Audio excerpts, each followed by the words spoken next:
And welcome to Table Read Tuesday, where we're having a very special reading of Buffy the Vampire Slayer, The Body.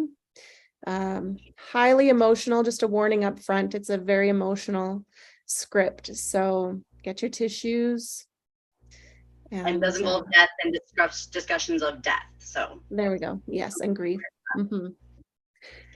So we're just going to go around the table first, and then we have a really special surprise present for everyone. Morgan will give us more information on that. So first off, Heather Lee Cameron, if you could introduce yourself, please. Hello, my name is Heather Lee Cameron. I'm an actor. I'm a voice actor. I'm a writer / freelance journalist, and I'm a family history research student and independent filmmaker from Lethbridge, Alberta. You can find my work on Facebook under Heather Lee Freelancer, or under YouTube under The Storm and Latter-day Saint, which is where all my personal links are. I don't have any new projects released yet, but there are things in the wind. And I am also looking for work and projects to be involved in. I can work from home quite well. And you can reach me at heather.lee.cameron@gmail.com to discuss what I can do. Very nice, thank you. And next is Vicky. Hello, I'm Vicky Dykes. I'm from Central Alberta, a small town here called Penrod, and I'm an actress. And tonight I will be reading Joyce, Willow, and Christy.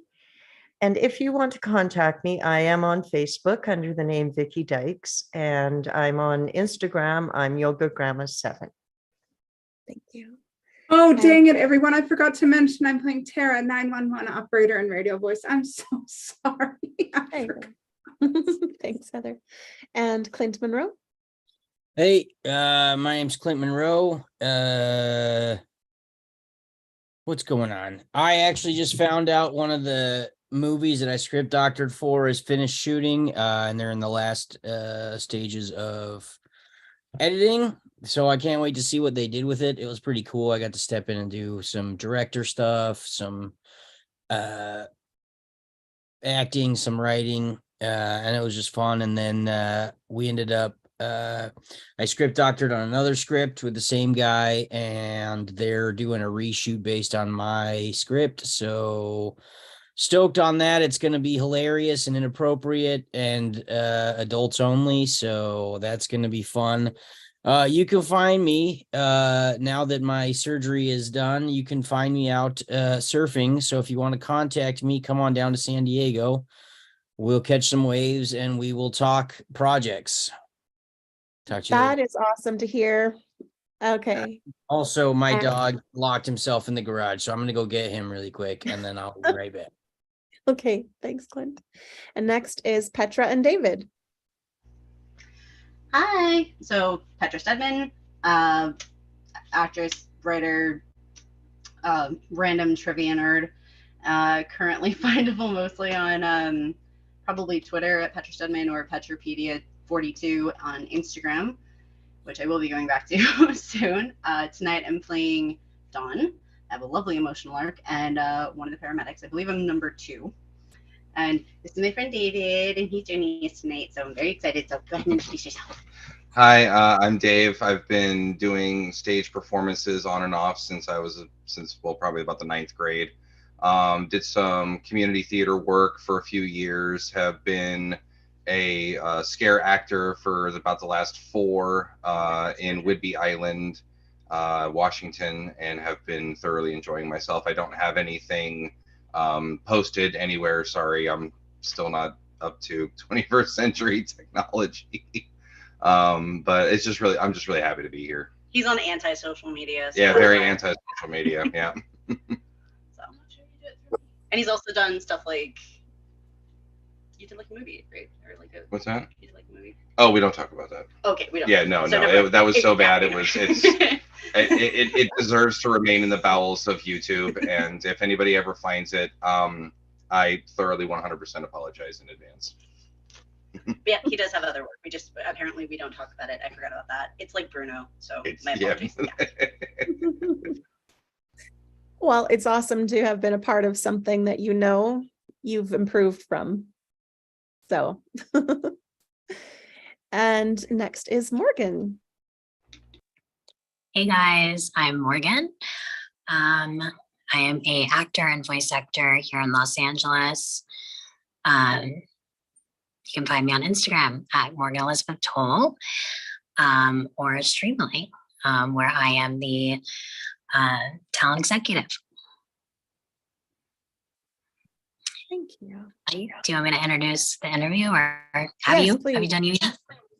Oh, yeah, I'm Angel, and I'm going to be reading for Buffy and Teacher. So, pretty emotional stuff. We'll see. And Jacob needs to introduce himself if he can. He's staying out for now. Okay. Mhm. Well, I am super excited about reading this episode. It is quite possibly my favorite Buffy episode, and Buffy is my favorite show of all time. Those who know Buffy and have watched Buffy know that it's not a show about monsters or vampires. It's so much more than that. It's one of those where you really have to look deep within the surface.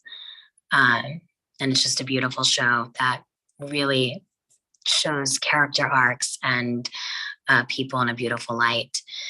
And I'm very excited that I get to show you guys an interview with Claire Kramer that she did, especially for us here at Table Read Tuesdays, where she answered a bunch of our questions. She is one of my best friends, and she is quite possibly the coolest, most amazing person ever. And I'm really excited for you guys to get to hear her wisdom and just loveliness all around. All right, I'll get that started for us. Oh, and it's in 2 parts. So there's a part 1 and part 2. Oh, I should have done a test. Sorry, it's. Oh, there we go. Okay. Share. There. I think it's sharing. No, it's not sharing it. There. Did that work? I'm going to bring this over and make it larger. How's that look, guys? Can you see? Okay, I'll press play and let me know if you can hear. It's not. And we're back, just like that. The second Magic. This is the second one? Oh, yeah. Yeah. Of course, it just said. All right, number 1. Got it.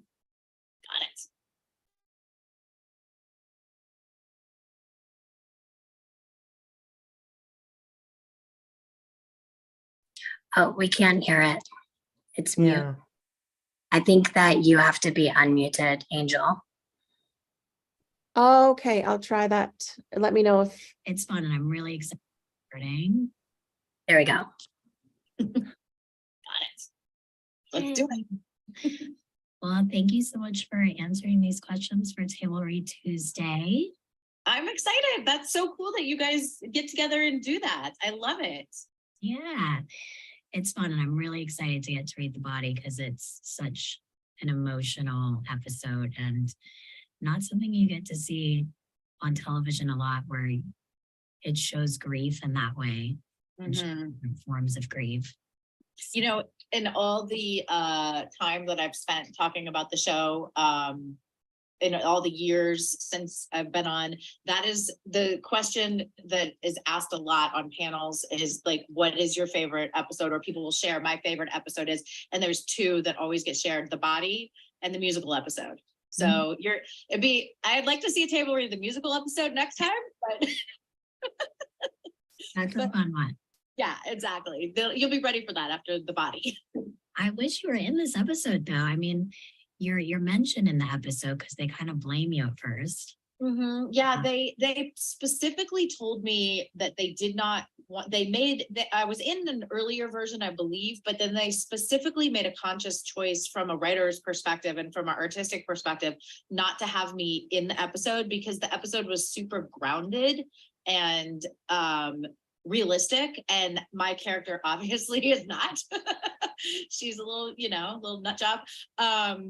So they took me out, which I think was probably a smart choice, because it would have, like, the whole deal with that episode is you're really like emotionally bought into the story. And then if you see like the great Glorificus, then it kind of it brings you out and you're like, oh wait, hold on, this isn't about Joyce and Buffy, and I mean, this is the episode I recommend to people who are kind of like, oh, I don't want to watch a vampire show.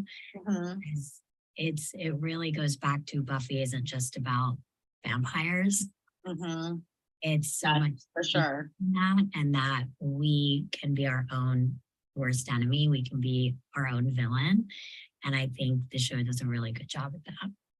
Yeah, it's funny. I'll just share one more thing. I'm sorry, I'm probably like making this way too long, but one thing again that we've discussed over the years is that Joss used the vampire as an analogy for whatever demons you were facing, and specifically as, a high school student. And so, yeah. Yeah, I love that. Okay, I'm going to ask you some questions that people have. Okay. I have a little document here.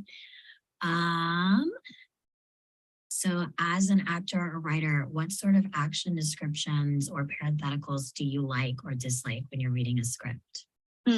That's a great question.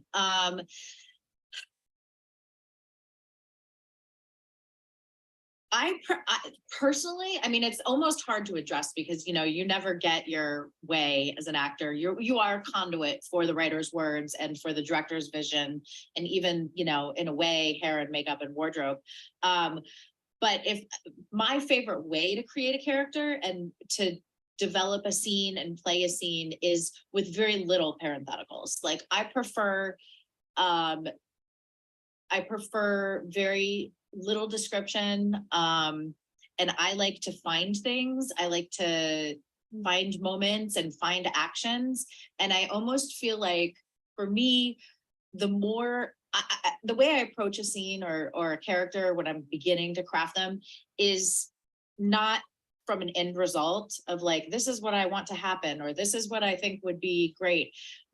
I like to approach the scene or the character from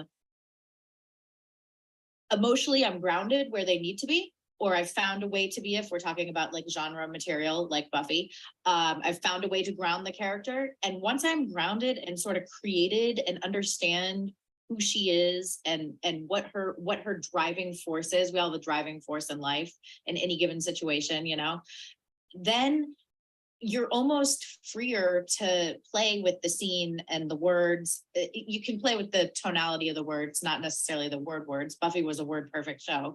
But it's freeing to me to not have parentheticals. I prefer not to have them. I mean, that never happens. You always have to follow direction. And especially with the digital age, things have gotten so technical, and, it's like, you have to hit this and do this and there's a lot of, the industry's changed. But for me, I would rather approach a scene from an emotional point of view than from a get through this checklist of things. If that makes sense. Yeah. And it's cool because you had mentioned grounding the character, and when you're playing a villain, sometimes you kind of have to go in between the lines and find the humanness of that character and figure out what it is that is making them do the things that they are. How do you feel for them? Because that's what gets us to like that character. Yeah, and it's interesting. I've never, and I still don't think of Glory as a villain. She knew what she wanted. She had an agenda. She wanted to go home. That is not wrong. If what she had to do to get back home was to, unfortunately, find this key that was hidden in Dawn, and there were sacrifices to be made, then there were sacrifices to be made. They weren't her sacrifices. She had a very clear point of view. I never viewed her as a villain, and that's a one way, because I think I've played probably about 50-50 characters. Like for a while I was only playing like the bitch and the villain and people would try to write for that, and that's when it got a little crazy. Like I remember I did this show with Will Friedle, what was it called, blanking on the name, Random Years, and it was kind of about the years between like high school or between college and when you're like an adult and which is never basically, but they were trying to channel the Glory character into the character I was playing on that show, and I'm like, this isn't working at all, because you're just writing for you're trying to mirror or mimic something that's already been done and put it in like a sitcom, and it's not working. If you want me to create a character, and then they ended up changing the character to like having like a real clingy, you know, personality, which they just were obviously reaching for something there, but it was, you know, it was interesting. I love that. Okay, I'm going to the next one. Okay. For each episode of Buffy, how early before filming did you receive the script, and how often did the lines change? Okay. Well, this was interesting. The lines changed a lot. And this was back in the day. I know it's hard to imagine this, but the scripts were delivered to your door. When you were auditioning for different shows, your agent or your manager would leave a box. If you couldn't make it to the office, their office during business hours, there would be a box in the lobby and you'd file through and find your name for your sides. So that was how you would get your sides. For the scripts, they would be delivered each night to your door, like the red copy, the blue copy, the pink copy. And there were changes. The changes would be indicated by the colors of the pages. So, you know, you would know which version of the script you were on. That prevented people from getting confused.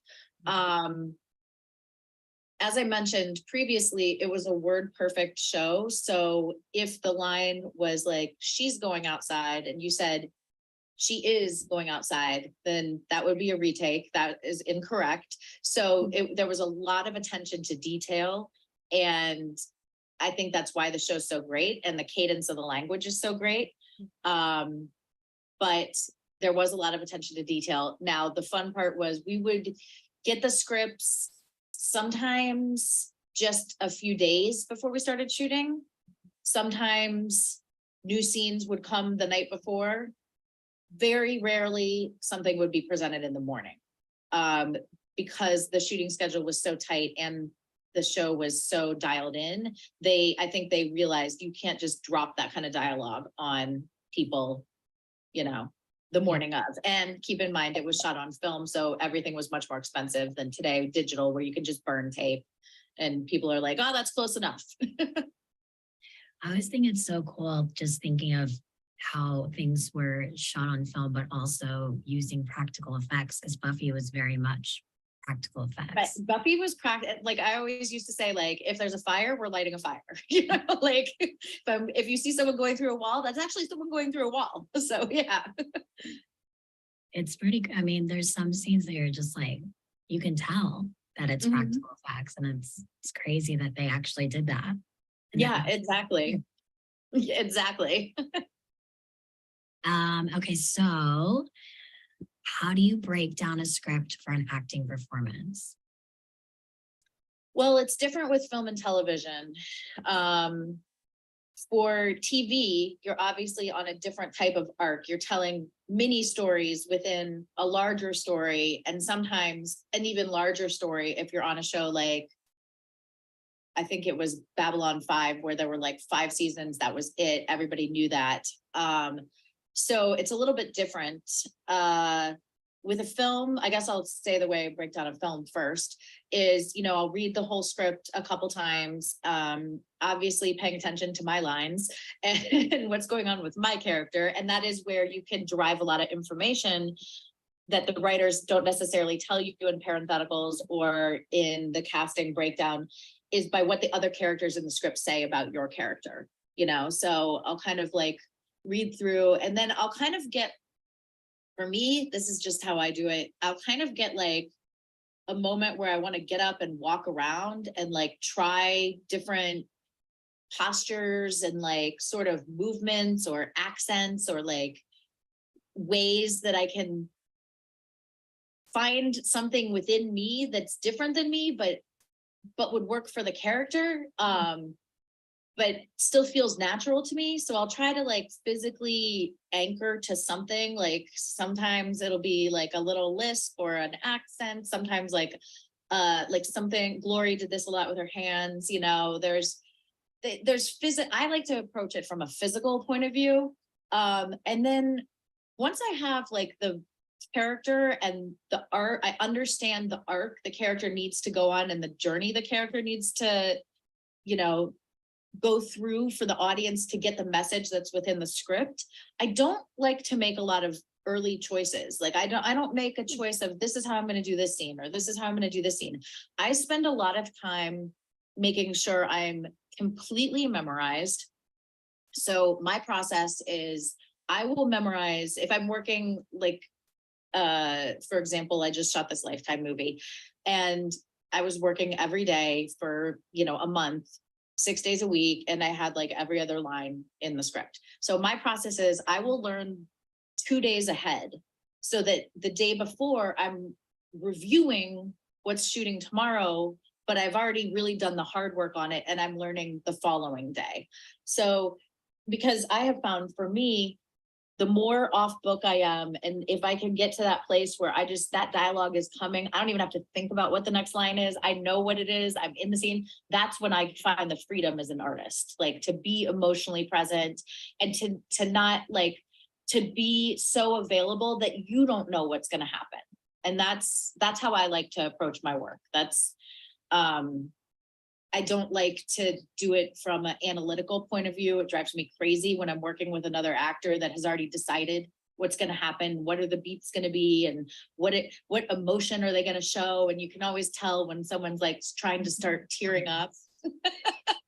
And I'm like, oh my God, if you're going to cry, you're just going to cry in the moment. You're not going to like decide you're going to cry and like try to work yourself and get one little tear going, you know? So that, I don't know if that really answered the question. Did Yeah. it?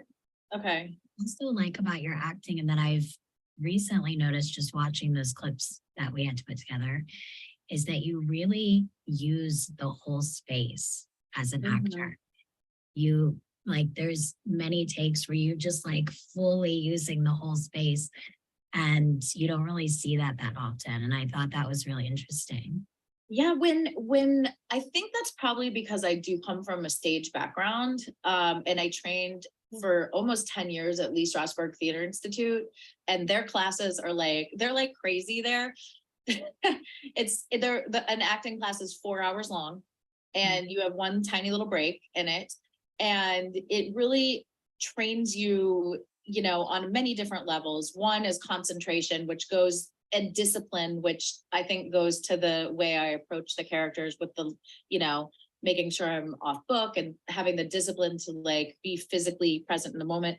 But the other thing is like, I have been some people say, oh, you're such a big actor. Like when Glory first appeared on camera, it was like, oh, she's overacting. She's so big. And I remember reading like there was a thing called the posting board at the time. And I read like one comment and I was like, I can never go on this site again. And Eliza had told me, she's like, don't go on the posting board. It's like, people will either like you or they won't. Of course, I didn't listen to her advice, but you know, once I read that, I was like, you know, if I start reading what people think of the character, then I'm going to judge it myself. And then I'm doing a disservice to the entire show.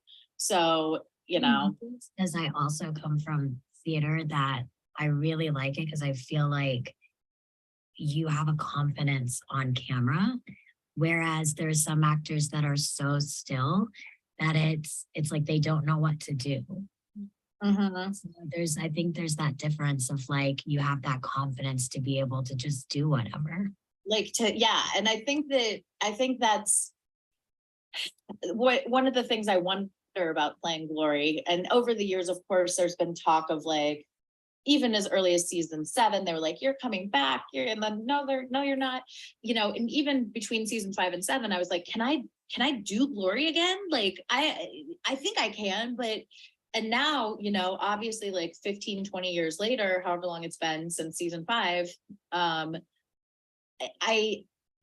character would be different because I'm different, but I do still feel like she would be free. And I think that's like, I like to think of myself as like a free artist, you know, win me over. I'm here for everyone, you know? For sure. Okay, let me ask the next one. Okay. What was the audition process like? And what was your favorite experience? For Glory, the audition process for Glory. Okay. It was really simple. It will never be this way again. So I got 2 pages of sides. Wow. And they didn't say the character name. The character's name was either Sherry or Cherry. I cannot remember for the life of me. The only description was female. I'm like, okay, I got that. I'm good there. And it was very basic, plain dialogue, right? So I kind of, well, to be honest, this is kind of funny. To be honest, I had gone out the night before and I got up a little bit later than I would nowadays for an audition. And I had washed my hair, but I had not fully dried it. So I was like, well, I'm just going to scrunch it and make it curly. So that was kind of how Glory got her curly hair, is I went into that first audition without my hair being fully dry. By the time I got to the studio, it was dry, but when I left the house, it was not. So that's why I did the curl thing. And then I got there and there were like 10 or 15 women who just looked exactly like me in the waiting room, you know? And I was like, oh, great. All right. I gotta think of something unique to do with this, or what's going to make me stand out. I have no idea. So funny enough, I had just watched The Shining with Jack Nicholson. And so I was like, I'm going to play her like a little bit like Jack Nicholson, a little bit crazy. And I was like, whatever, if I don't get it, it doesn't matter. You know, I'm no worse off than I am now. And so I kind of took that, like a little bit of like the Jack Nicholson Shining character and brought it into the scene. And I went into the audition room, it was the casting director and Joss. And I did the scene and Joss looked at the casting director and said something like, I told you it would work. And then they said, okay, great. Can you come back tomorrow and wear the exact same thing and do your hair the exact same way? And I'm like, sure. So I went down to my car and drove off, and of course got a call from my agent, just like, do the exact same thing, go back in. I'm like, I hope I can remember what I did. So I went back the next day. It was myself, the only female there. And then Charlie Weber, who was cast as Ben, was there as well. And they had me go in and do the audition again. And this time there were more people in the room. I'm not sure who all was there, other than Joss and the casting director, but more the writers and showrunners and whatnot. David Fury definitely was there. And then came back out, and then Charlie went in, and I was like, oh, we must be playing like brother and sister or like twins or something, you know? And then he came, but he was much taller than me. He's like 6 something. And then he came back out, and then Joss came out. He was like, you guys got the part. And we're like, whoa. And then that's how I thought like Los Angeles worked for a while. And then I love that though. I mean, I like that it's like your own journey, and the fact that you use like different things and you try to be different than everybody else. yeah, I always, it's not like I tried to be different. I just wanted to have a unique take on the scene, because I figured, hey, listen, even if they hate everything I do, at least they see that I tried to bring something unique to the scene, which clearly is very plain on purpose. But this is a show with, you know, vampires and slayers and demons. And so, you know, I'm going to give them something interesting, and then maybe they can just tell me what the storyline is, you know, and then I can create a character. Had you watched the show at all or any of the episodes before you auditioned? I'd watched, Eliza had a party because we had just come off of Bring It On together. And I auditioned for Buffy before Bring It On actually came out. So I had gone over to her house to watch like a crossover episode she had onto Angel, and I'd seen that. And then I'd seen like bits and pieces of other episodes, but no, I had not watched the show. In fact, where I'm from in Ohio did not get the WB yet. So my parents were not able to watch. I had to send videos, if I remember correctly, videotaped. But no, I obviously was familiar with the show, but I hadn't seen a bunch of it. Very cool. So the next question, what advice do you have for people that have been trying for years but haven't broken in yet today? From the acting point of view, or kind of from like any point of view? Yeah. You know, it's tough. It's hard. It's a tough business. But I think what I can say is, I think the older you get, the more interesting you become as an artist, as a writer, as a director, as an actor, singer, anything, painter, because the more life experience you have. And I think a big part about breaking in, quote unquote, is that, you know, we all have that one moment where everything aligns and you get that audition and that part is totally right for you. And everybody at, you know, Universal is like, yes, let's do it. So 2 things. One, just trust the process, in that as you get older, there may be something right around the corner waiting for you. Don't give up ever. But number 2 is always being prepared, you know, which is why I'm so diligent about preparing, you know, a character or lines, or you don't ever want to have that opportunity come and say to yourself, you know what, I blew it. I didn't give it everything in that moment. And that could have been my chance, my breakthrough. You know, breakthroughs happen after 10 to 20 years in this business. Unfortunately, it's a long journey. And, you know, to be honest, I'm probably a few years away from looking for my second kind of re-entry into everything. Right now with kids, I've been happy to do projects once a year, whatnot, but there will be a point where I crave more. And so I will be in that same position again, that anyone out there is thinking, why isn't my chance come? I understand, you know, but being prepared and understanding that as an artist, here's the other thing I would say is, as an artist, you don't have to be filming a TV show or a movie for what you're doing to be valuable. You know, I find, like, if I'm even doing something silly for the kids' school and I'm being artistic, I find as joy in that, you know, because creativity is valuable in any form, not just if someone is seeing it like nationally or internationally. I hope that makes sense. Yeah. I tell people all the time, there's a difference between being an actor and being a celebrity. Yes. Anybody can be an actor. Like, you don't have to be on TV or movies. There was some actor, I can't remember their name, which is probably terrible based on the story I'm telling, but they had said that they did theater for years and was on Broadway for years. And they had done one episode of a TV show, and suddenly all their friends and family were calling and was like, oh my God, you're famous. And you're like, hello. Yeah, no, that's, you know, I think it's interesting. In the UK, it's much more fluid, you know, people move well, and their TV seasons kind of baffle me, because they're like, we'll just shoot 3 episodes. And then they're like, how about another 12? How about a Christmas special? You know, like, there's no like, but there's something kind of really fun about that, because their actors are constantly like on the West End or doing Shakespeare or off to like do this. And then they do a couple episodes of Doctor Who, and then they go back and they film, you know, a commercial. And I like the fluidity that it's created with actors that are based in the UK. And I wish that we had a little more of that fluidity here in the United States. Yeah. That it's more like to focus on the art form. Don't worry about being famous. Yeah.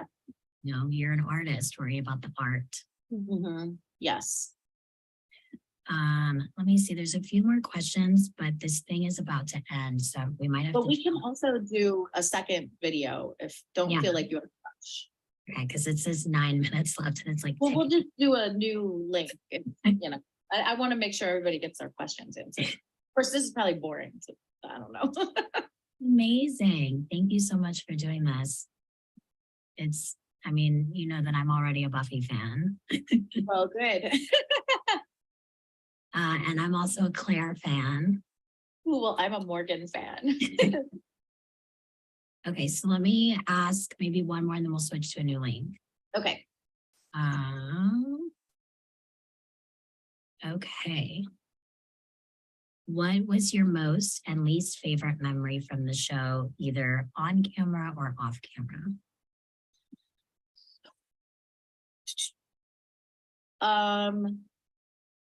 Well, my least favorite was when they decided, like, in the 100th episode to like suffocate Charlie and say Glory was dead, because I'm like, no, she's not. First of all, she body jumped into Giles, and that's going to be the spinoff.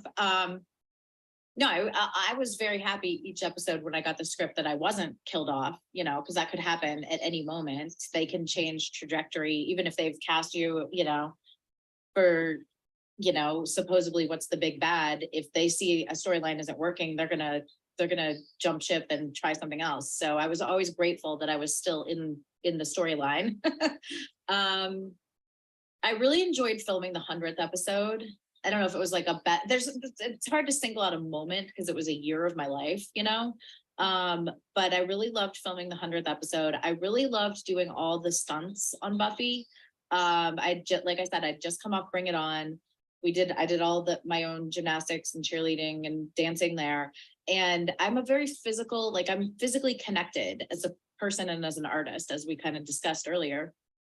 So getting to do like the fighting and the, you know, everything, it just was really exciting to me and I loved it. And they were very generous and would let me do as much as I could with that, which is very nice and kind of them. Had a great stunt double. She doubled a lot of the girls on the show. Her name's Lisa Hoyle. Amazing. And she was just so generous in teaching me things and whatnot. So that was great. I don't know if there's like a bad memory per se. I'll have to think about that and get back to you. But 100th episode is such a fun episode though. And it's also emotional. That whole end scene. And it has my favorite line that you say. What was it? Did anyone else know the Slayer was a robot? That's one of my favorite lines also, where I kick. And here's something funny about that scene. So first of all, if you rewatch that scene, you'll see like that there's a few sparks when I kick the Slayer's head off, right? And so we're doing the scene and they literally make it out like there's going to be a giant fire. Everyone's going to have to be behind a mask. And like, you know, they have me like 10 feet away shouting my line, you know, and they have Lisa, my stunt double, in a shoe that's supposed to be my foot that you see, like, you're going to see this enormous fire by this foot. And when we film it, it literally was like bing, bing, like a tiny little spark, which was so funny. And Lisa's like, I don't think I really needed to be here for that. I'm like, whatever. And they were like, do you feel comfortable? She's like, I feel comfortable. It was like a very funny moment. But yes, kicking the Slayer's head off and saying like, the Slayer's a robot? Did anybody else know the Slayer was a robot?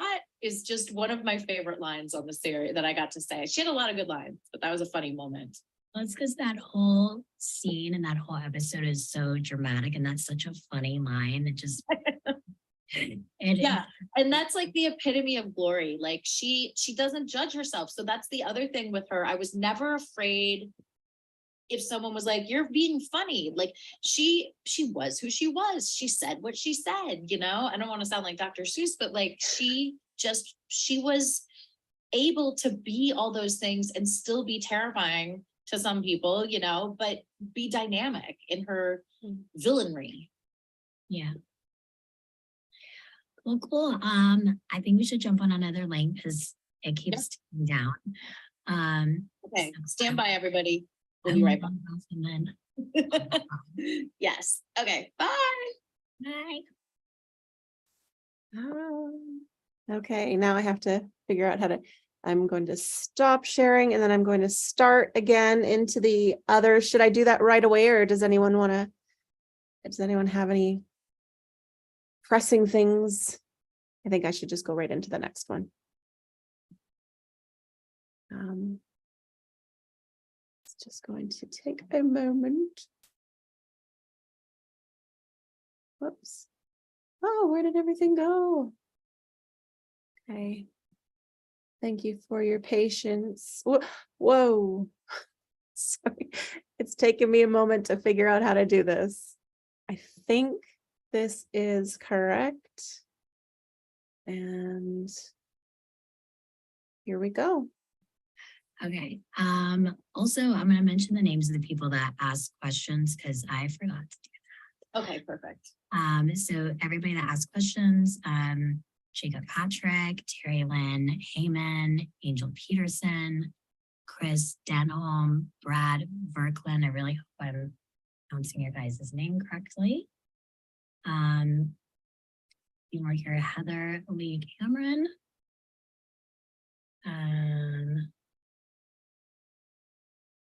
Erin Lillis and Petra Steinman. Thank you guys for taking the time to write some cool questions. Yeah. Okay, so the next one. Okay, I'm ready. What do you miss about it? What do you miss about Buffy?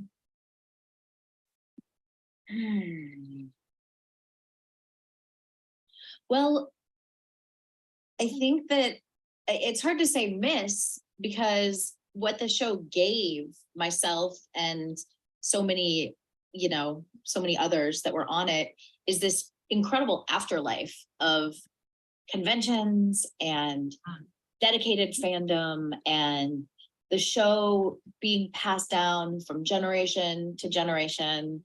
And so I don't feel like I've really missed anything because I'm still a part of it. We're all still together. I mean, I pretty much text with someone from the show every day in one way or another because we're all just so interconnected.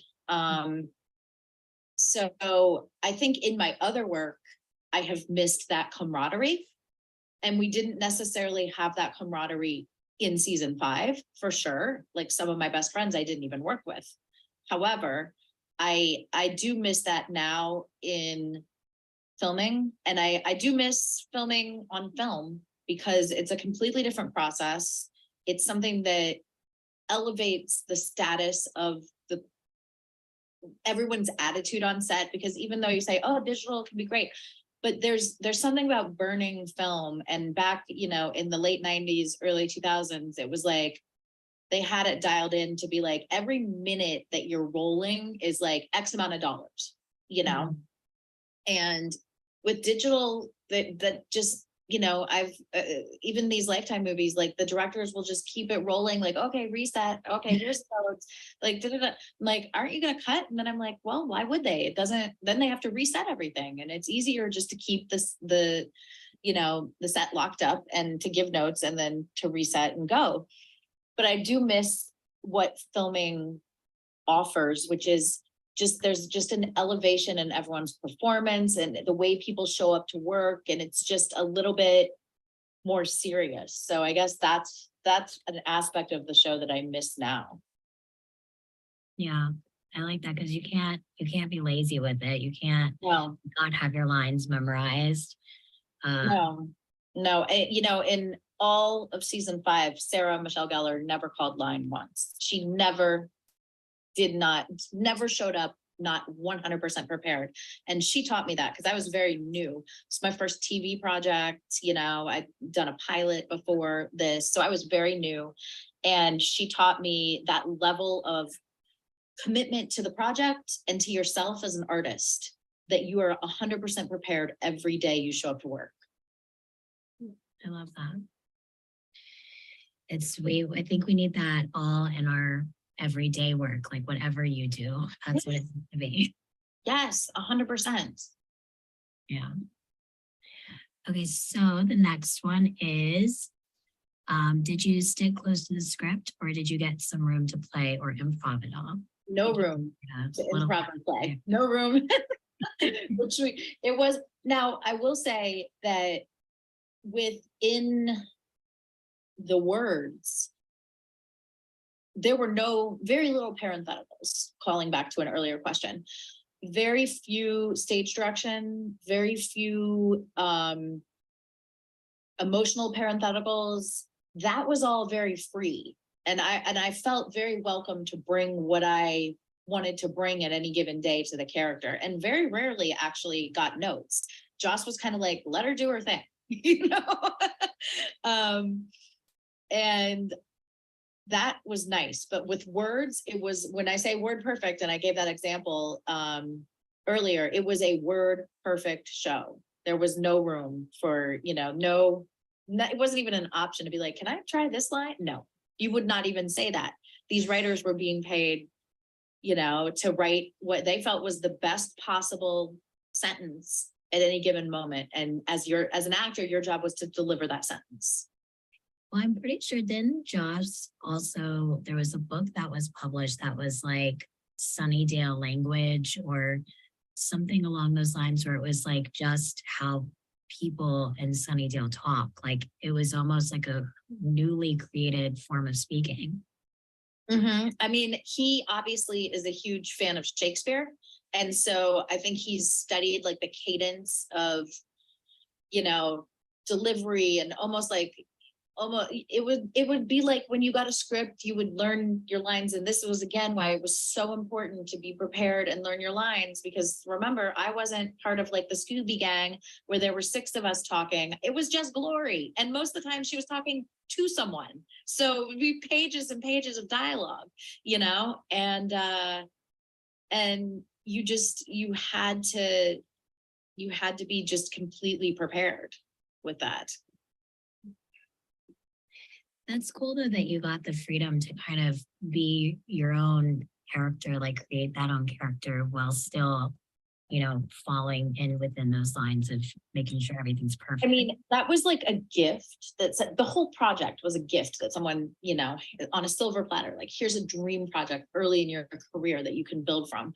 But I will say, like, I'm very grateful that Joss and whomever else trusted me to bring Glory. And what I was going to say earlier that I kind of got on a tangent about the amount of dialogue Glory had, was when I would really get into it, it would be like I was on like a runaway train, you know, and it's like you're talking and you're this and then you're that, and it gets to be incredibly fun when you have that kind of, you know, language directing you. The physicality is there, you know, you're grounded in the character, and that's when like the true art happens, I believe.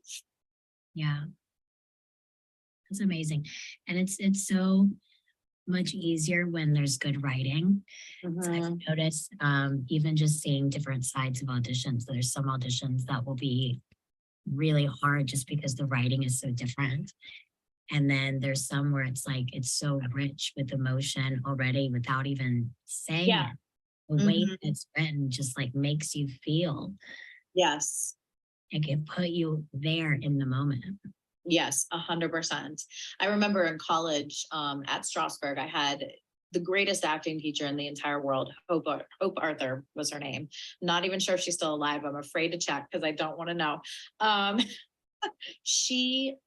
would often like come in with auditions that I had and talk to her about them. And especially after I first graduated, I was auditioning a lot for different things. And I was auditioning like constantly for I think it was Days of Our Lives that shot in New York, but constantly for this soap and like crazy.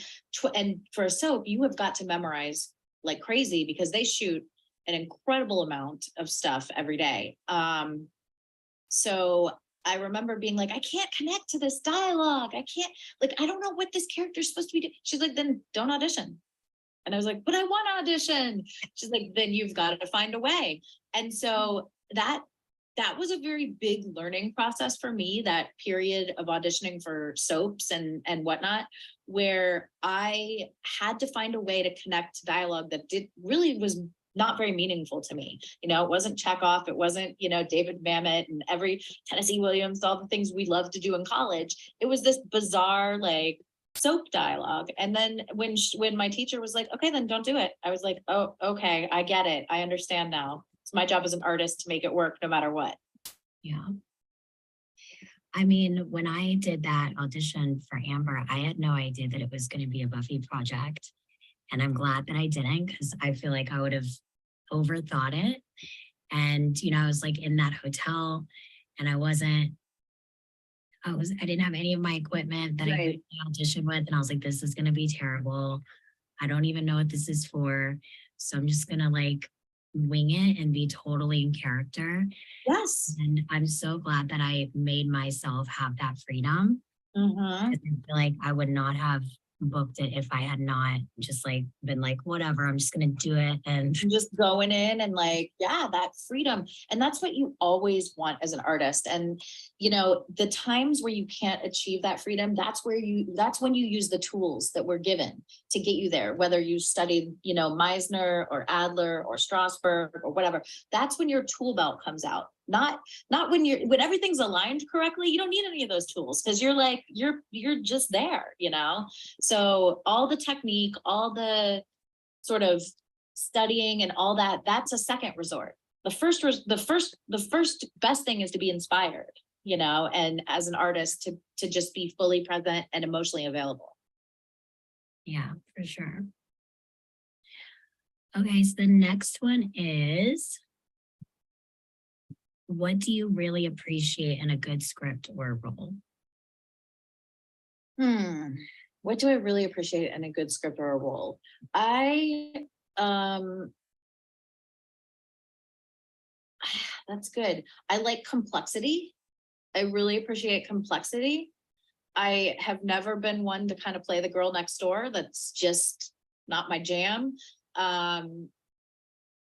So I like digging in and I like accessing emotions that I don't normally access and like finding, you know, I love working in genre because of that. I love working in the horror genre as well. I've done a lot of horror movies.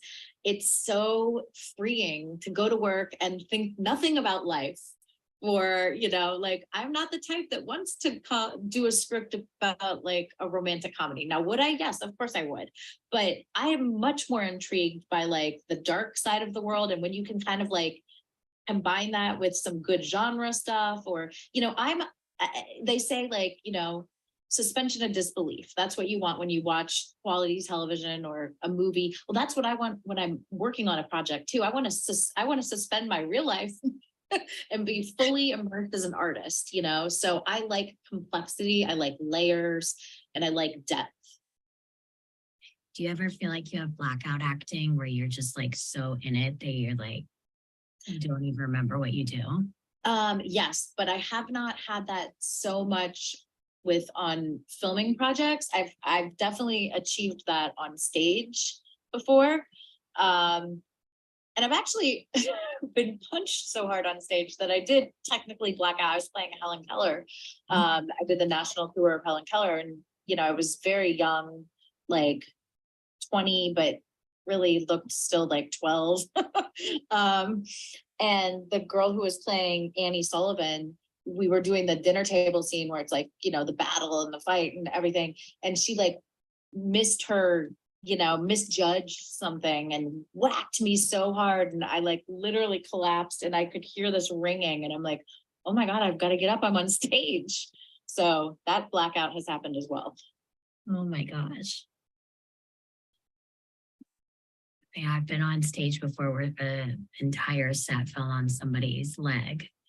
And we were all like, do we continue? The poor girl continued with the scene and we're all like, do we continue or do we help?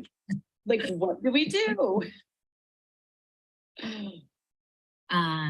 Okay, so the next one is, do you have any advice for screenwriters on what makes a character you can't wait to dig into? Complexity, like we were just talking about, it kind of is the same thing. Levels. I don't think as a writer, for me, I would use less parentheticals and leave scenes a little open, because you're going to have them in your head one way as a writer. The director's going to have them in his head or her head one way. The actor's going to have it in their head another way. And, you know, even the sound guy, even the cop, you know, all these things are coming together. So as a writer, don't try to put everything on the page. You've got several other people coming in to join the good fight for a good scene. So, you know, I don't want to say be minimalistic, but focus on the character, focus on what you want to happen in the scene, not every single little detail, because 90% of the time those details are going to change anyway. That's true. I also feel like it limits you as an actor when there is so much and you can't really, it feels like it almost takes away the emotion. Like if I see that I'm supposed to cry, I'm not going to want to. Right, exactly. Like, you know, here's the kind of parentheticals I like he walks outside, you know, she sits down, you know, even like, okay, you know, she pours a glass of coffee. Fine. Those are great. You want to, I get it. You, with the coffee thing, you want to create a semblance of like daily activity and, you know, breakfast, it's, you know, sense of when the scene is. Little details sprinkled in, let the other components of the project come into play. And then that's what, you know, rewrites are for. After the table read, oh, they didn't get it. They didn't understand the direction I was going. Okay, I'm going to come in with the, you know, the pink pages and make sure they understand, no, that's not, she's actually angry here, you know, and I've spoken to the director. That's what the director wants. We're all good on that. So that's when you can start layering more if you're seeing that the talent and the, you know, the project is not being the correct voice for what you envisioned, but don't worry about it like trying to write it from the beginning, because it's just kind of like an arduous process that's not needed. One of my favorite stories from an acting teacher that I had was that they were doing this play. I think it was with Woody Allen, and the scene was very still, and they're like, what can we do to make this not so still? And so they decided to have them sit at the table and fold napkins. The way that they were folding the napkins during the scene became so emotional. It told you exactly what the character was thinking and feeling. It was so interesting just as an actor, finding different things that you can do that aren't so obvious, but related and can bring out those certain things. Definitely. I mean, it's what Strasberg called, you know, a daily activity. Like, what are you doing? If you watch any Brad Pitt movie, he's eating during like all like 90% of the movie. That's what he did. That's how he grounds his characters, you know, and it is so important. And it's just to what you said, Morgan, it's like, if in life, if I'm feeling like I'm going to cry, I'm going to do everything I can to not cry. I'm not going to just like sit there 90% of the time. I'm not going to burst into tears. I'm going to be like trying to hold it in. And, you know, you watch these courtroom interviews and you watch these like emotional, like peak pinnacle moments in people's lives. And they're not folding into that emotion. They're pulling away. So that's something really interesting as an artist that you have to look at, you know. Very rarely do you go all into like that sobbing hysterical, you know, or whatever. Yeah, absolutely. Okay, next one. Okay. Oh,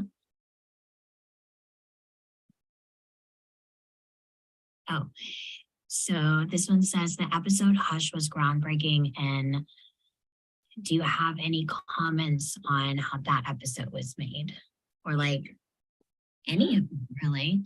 That because there was a lot of big episodes that Buffy made. Well, as we kind of mentioned earlier, I was not on the set for Hush. So I can't speak to that specific episode.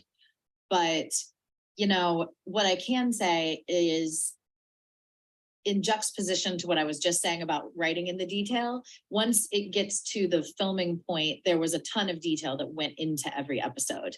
And I often think of like a film set or a TV set, especially when you're using film and not digital, it's like a war unit. You know, every department has to exactly do their job or nothing will function. You know, you can't have good sound without also having, you know, good props that aren't going to make a ton of noise, and without also having, you know, the proper set that is going to, you know, capture the feeling of the scene. And there's just so many components that come together that Buffy really paid attention, the crew and the writers and everyone was top notch at the top of their game. And it's why the show lives on today. You know, I just read like 2 days ago, I saw something come across my Facebook where it was like the last episode of, what was it? The last episode of Buffy aired, you know, or of season whatever aired 20 years ago today, or I can't remember what it was, but it was something where I was like, wow. And people are still watching this show for the first time and still talking about it. And people still care. And that's because we cared when we were making it. We all cared. Every single person on that set cared. Do you think that when you guys were making the show, you realized while making it how much of an impact it was going to be? No, definitely not. It was the early days of the internet, as I mentioned, the posting board, like there wasn't really social media, and it only started to grow, you know, when it started really to grow outside of just the show, when we started getting invited to these conventions, which were primarily in the UK in the early 2000s. And we would meet people and they would just like spill their life story to us. And it was so profound to think that like the work you had done, and not specifically me, because I was like the crazy God character. People are just like, I love to hate you. I'm like, I get it. But you know, so profound the work that the core cast did and the writers and everything. It literally changed and saved lives. And I've heard the stories myself time and time and time again. And to be part of that is a huge responsibility. And it's an incredible gift. And you know, it can't be understated. And it happens once in a career. And so we hold that with a lot of responsibility, you know. It's definitely, I mean, a show that resonates with so many people just because the characters are so real. And it's something that anybody, whoever's watching it, can relate to at least one person that's in the cast. And it's so much more, like I said earlier, than just the monsters and the vampires and how we are going through life. And it's more about the people and the connections. And, you know, it's not just Buffy, it's Buffy's friends, it's the community, it's everything. Yes, 100%. And yeah, they're, you know, I don't know anyone, I've never met anyone who was like, I loved high school. It was amazing. You know, like, I think I know I felt misunderstood. I didn't feel my parents understood me. I didn't feel like I really fit in with, I mean, I kind of fit in here and a little bit there, but not like fully. And, you know, it just speaks to that core of wanting to be understood and wanting to find your place in the world, you know? And I think that we've all been there. Yeah, for sure. One thing that I want to ask that I don't know if you're going to know or not. Okay. There is so many times in the show, and this is only when you go back and rewatch it, like I have, that there's certain lines that kind of hint at things that happen much, much later in the show. Is that on purpose? Is that coincidental? It's not a coincidence. I am not Joss, so I cannot speak to everything, but I can tell you that he is an incredibly intelligent man who planned everything out. Even if he didn't think the season was, it's a well-known fact, he thought season 1 was it. That's why it ended the way it did, but it was never his intention to have it be a 1 season or a 5 season, 7 season show.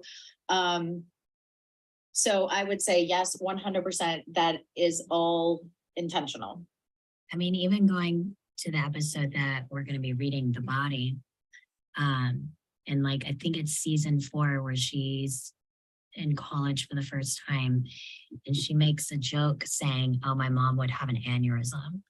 It's like, yeah. Oh no, you know, all the dots and you're like, oh my gosh. Mm-hmm. Mm-hmm. Yes. Or when Willow's character in like the very early seasons, they have the episode where she's the vampire. And then she says, I think I'm a little bit gay. Mm-hmm. And much later in the show, Mm-hmm. comes out. So I just thought that was really cool about the show, that there was always like little bitty hints. Oh yeah, definitely. And that is why it was also a word perfect show, because Joss had a plan. And he didn't need to tell all of us. He didn't need to tell, the execs or anyone. He just had it in his mind. It's so cool. Okay, we have just a few more. Somebody wants to know what it's like in Hollywood. Well, right now it's about 75, 80, and it's pretty much that all year round. I love living here. I love it. I came from New York. I really did not like LA when I first got here. Now I absolutely love it. I don't ever want to live anywhere else. I love everything about Los Angeles, and anyone who says, oh, the people are fake, or oh, this or that, and it's all Hollywood. Well, yeah, of course there's that, but there's that anywhere.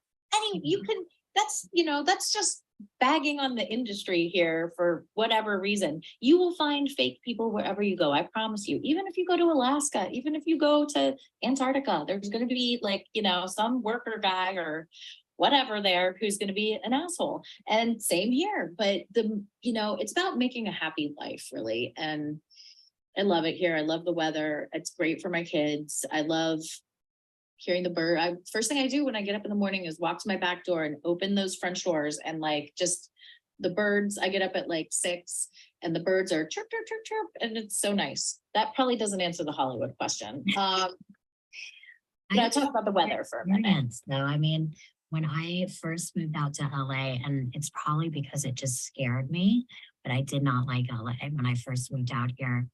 And then I've lived all over the world. I've lived in Europe. I've lived in New York. I've lived everywhere in the middle of America. And I recently came back to LA, and I was like, I'm supposed to be here. Like, this is where I'm supposed to be. Yeah, I love it. To answer more like the Hollywood type question, I can say this. I'm in my 40s now. And it feels like I'm in like my junior year of high school, because everybody's connected. Everybody's worked with everyone at this point. If you're still in the business, you've worked with, pretty much you're 1 degree of separation away from whomever you want to speak with. And it is just I'm glad I'm out of like the freshman, sophomore years, which are the awkward years. Like, I'm feeling good. I'm a junior now, I got another decade as a junior, and then I'll graduate to being a senior, where I guess I'll stay for the rest of my life. That's a funny analogy, I guess. Okay, I'm going to ask you a Star Trek question. Okay. I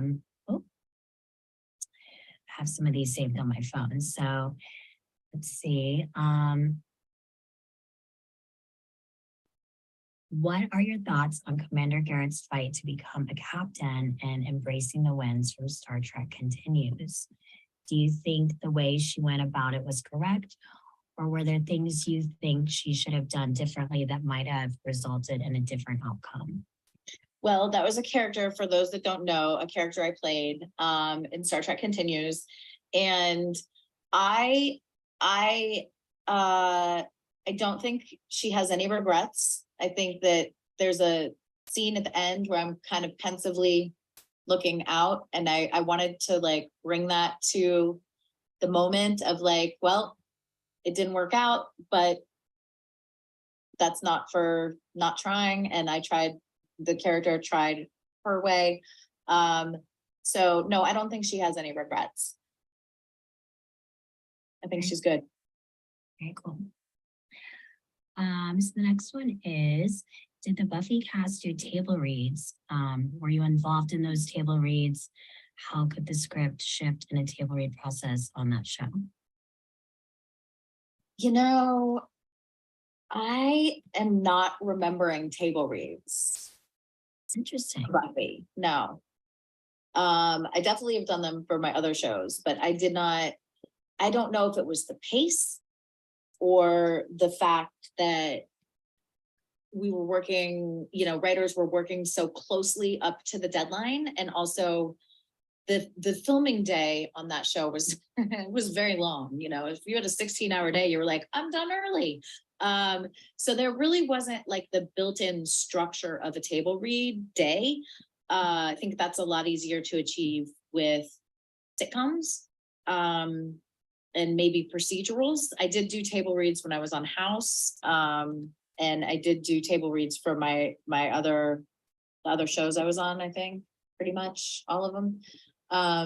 Maybe not Sabrina. I don't think Sabrina did we didn't do table reads there, but yeah, I mean, I like a table read, and one thing that I learned is there's a lot to be found as an actor from a table read, because they kind of call it like your Broadway performance. Like that's where you're free because you don't know much, and usually you don't get the script for a table read until you get to the table read.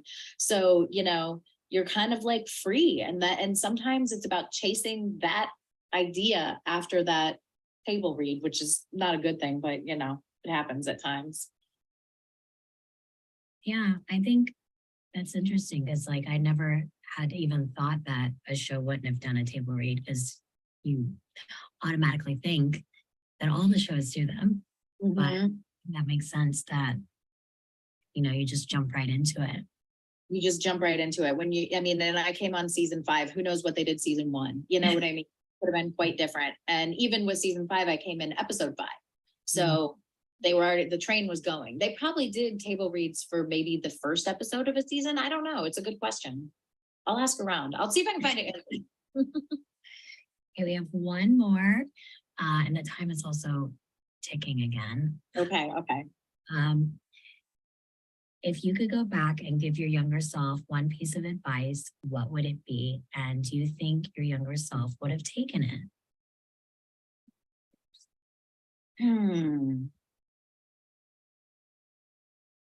I think that really, I think my advice would be, don't take yourself so seriously. Like, I turned down a lot of projects in the couple years after Buffy and Bring It On. And there was no reason to. And, when I worked with Kirsten Dunst, I remember her mom being like, Kirsten takes every project. She takes everything. Yeah. And some of them are going to be Interview with the Vampire, and some of them are going to be whatever. I don't know. I can't even think of something she was in that was, 16 and pregnant or whatever. But I wouldn't take myself so seriously. You can be an artist and do horror movies. You can be an artist and do a Lifetime movie. You can be an artist and, do a commercial for Tampax. It doesn't define you. Your work doesn't define you, and it shouldn't. You define you, And so do I think my younger self would have taken it? No, because you got to learn the lessons you got to learn, That's life, right? That's really inspiring, though. I think we all go through that where it's like, like, I don't want to do this. This is stupid. Right. We missed the opportunity, and who knows where that could have led. Right. Like, you never know. I was advised by my agents not to take Bring It On, and not to go to the last couple auditions, because I auditioned 4 times for Torrance, the Kirsten character. And basically they were like, okay, we're going out to Kirsten Dunst. She's filming Virgin Suicides with Sofia Coppola. She's probably going to say no, and then we're going to come back to you and offer it to Claire. Oh my God, this is amazing. And of course, we all know she did not say no, because as her mom later told me, she doesn't turn down projects. So I was like, oh God, I've got to get in there and audition for something else with this project. So then I had to go through the whole process again, 4 more auditions for the Courtney role. And when it was getting down to the very end, I had also been auditioning for a project that at the time was called the Untitled Dance Movie, which later became called Center Stage. And I had to go do a ballet audition in Santa Monica the same day where Joseph Middleton was doing the final, all the people from wherever. We're coming in to look at the final choices for Bring It On. And the Bring It On audition was starting at 10 and the dance audition was starting at 10:30 in Santa Monica, and Universal Studios in, Studio City was where the Bring It On audition was. And my agent was like, you're just gonna have to let go of that cheerleading movie and you should really focus on like Center Stage. You're a great ballerina. It's a more prestigious movie, blah, blah. I'm like, I said, I'm no way. That's terrible. I don't agree with that advice.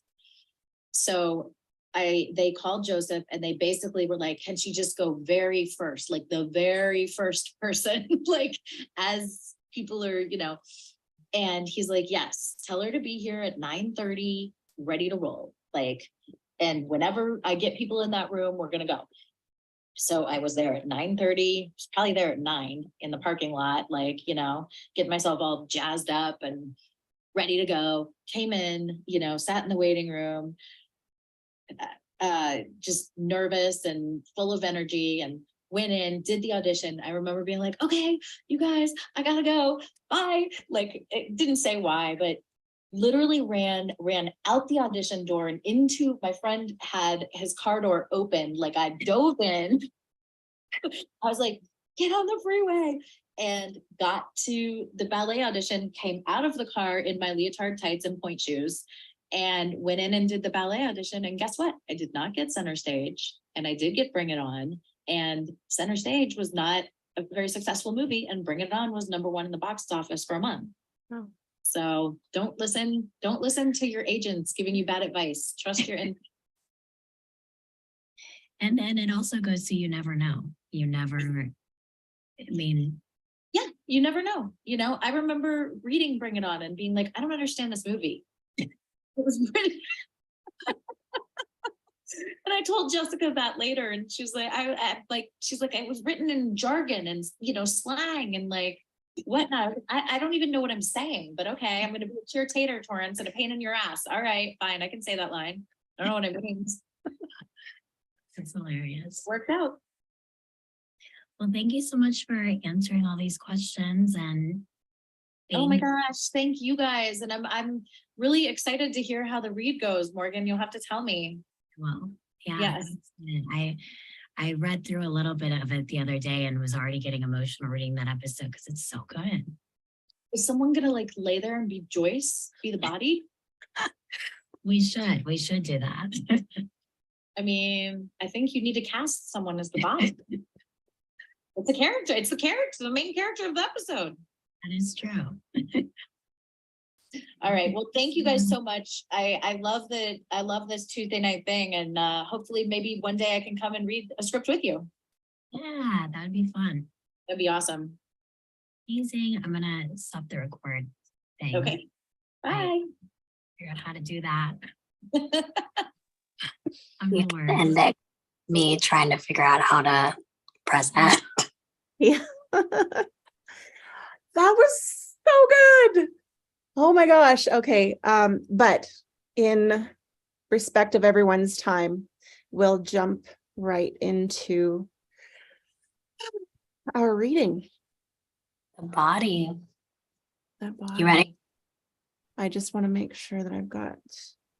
Okay, so we are here. All right. Ready? Ready. Okay. The Body, written by Joss Whedon. Interior Buffy's house, downstairs day. Buffy enters, dropping her coat and bag. Mom, hey. She notices a bouquet of flowers near the door, moves to them curiously. There's a card, and she reads it. Angle the card, reads, "Thank you for a lovely evening. See you soon, Brian." Buffy smiles with only a tinge of sadness, mutters to herself. Still a couple of nice guys out there. She moves to the bottom of the stairs, calling out, Hey, flower getting lady. You want me to pick up Dawn at school? Mom. She doesn't see that her mother is on the couch behind her, sprawled out in a way she doesn't quite look like sleep. Buffy finally turns, sees her, moving toward her. Oh, Mom, what are you doing? Buffy stops. Mom? Angle, Joyce, her eyes wide open. Her skin is pale, almost bluish. She does not move. Buffy doesn't either. She stands rooted as realization begins to creep in. Mom? There is no movement. Buffy's voice is little. Mommy? End of teaser. Interior, Buffy's dining room, kitchen, night, Christmas dinner, or what's left of it. The glass of fine bird lying amidst the clutter of largely empty dishes. Christmas decorations highlight the room, which is lit softly. Candles and Christmas lights. The kitchen is similarly lit. The whole atmosphere is warm and homey. Around the table sit Buffy, Anya, Dawn, Xander, Willow, and Tara, with Joyce and Giles at the heads of the table. Joyce, Giles, and Buffy are rising, the meal finished. The plates are gone except for Xander, who's still picking, and Giles, who will carry his into the kitchen. I think we're just about ready for pie. And then I'll pretty much be ready to barf. Flounder, you hands. No. Barf from eating. I mean, it was so good. It's too much of everything. Too much goodness. I'm taking it as a compliment. Yes, everything was delicious. Much is said from the crowd. Yes, I'm going to barf too. Oh, everyone's so sweet. She, Buffy, and Giles exit as the dialogue continues. What are you doing there, Will? Are you in the barf club? Oh, I had I had too much nog. Oh, baby, do you want me to rub your tummy? She likes it when I stop explaining things. This is passed over Dawn's head. She looks in her nearly empty glass of nog. My nog tasted funny. I think I got one with rum in it. That's bad. Yeah, now Santa's gonna pass right over you. Or pass right by, naughty booze hound. Oh, he always passes me by. Something always puts him off. Could be the big honkin' menorah. Did you write him a letter? What'd you ask for? Guys, hello. Puberty sort of figured out the whole no Santa thing. Yeah. No, it's a myth that it's a myth. There's a Santa Claus. Advantage of 1,000-year-old girlfriend. Inside scoop. There's a Santa Claus? Been around since like 1500s. I mean, he wasn't always called Santa, but Christmas night, flying reindeer, coming down the chimney, all true. Everyone is quietly blown away by this. All true? Well, he doesn't traditionally bring presents so much as, disembowel children, but otherwise, as they take this in, Well, the reindeer part was nice. the camera moves into the kitchen where Joyce is pulling a second pie out of the oven as Buffy is pulling plates from the cupboard. The pie is burnt around the edges. Damn it. I hate this oven. It's burnt. She gets a hot plate on the edge of the counter. No, it's just blackened. It's Cajun pie. Giles offers a bottle of red wine. Shall I open another? Do you think we dare? Hey, as long as you two stay off the band candy, I'm cool with anything. Giles and Joyce share an affectionately embarrassed look as Giles crosses out with the bottle. You are a demon child. I live to torment you. Is that so wrong? It's a daughter's duty, I suppose. She gives her a squeeze and a little kiss on the head as she says it. Buffy takes a spatula, looking at the pie. See, look, we can just cut off the burnt part of the crust. She tries, and the pie immediately tips off the counter to the floor, and the two women shriek. Interior, Buffy's house downstairs day.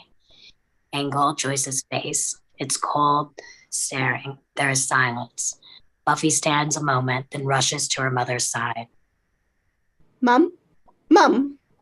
Shaking her, grabbing her face, feeling her head, listening for breath, an unconscious mantra running under her own breath. Mom, mom, mom, mom, mom, mom, mom, mom, mom, mom, mom. She feels for a pulse in the neck, not really sure what she's doing, panic rising. Finally, she shrieks. Mom! As to wake the dead. A moment, Buffy breathing hard, then she gets up, makes her way quickly, but not altogether steadily to the kitchen, grabs the phone, dials 911 as she re-enters the living room. Angle, Buffy's point of view, coming around the corner, seeing the body again. Buffy moves closer, slowing down, not sure what to do as the phone rings. 911 emergency. Hello? Do you have? It's my mom. She's not breathing. Is she conscious? No, I can't. She's not breathing. Okay, I need you to give me your address. What? I'm gonna send an ambulance over. 1630 Revelo. It's a house. Revelo near Hadley. I'm sending a unit right away. Are you alone in the house? Yes. And did you see what happened? Did she fall? No, I came home. What do I do? Do you know how to administer CPR? I don't remember. Okay, it's very simple. You want to tilt your mother's head back. Cover her mouth with yours and breathe into her mouth. Yeah, I know this. God. She drops the phone on the table, appalled that she didn't do this sooner. Rushing to Joyce and tilting her head back, she puts her mouth to hers and blows twice, then presses her palms in the middle of Joyce's chest. She pumps rapidly 15 times. She breathes again, then pumps more powerfully. Angle, her hands on Joyce's chest. We hear something crack. Oh, God. She scrambles for the phone again. Something cracked. I did it too hard. Are you there? Hello? Something broke. Is she breathing? No.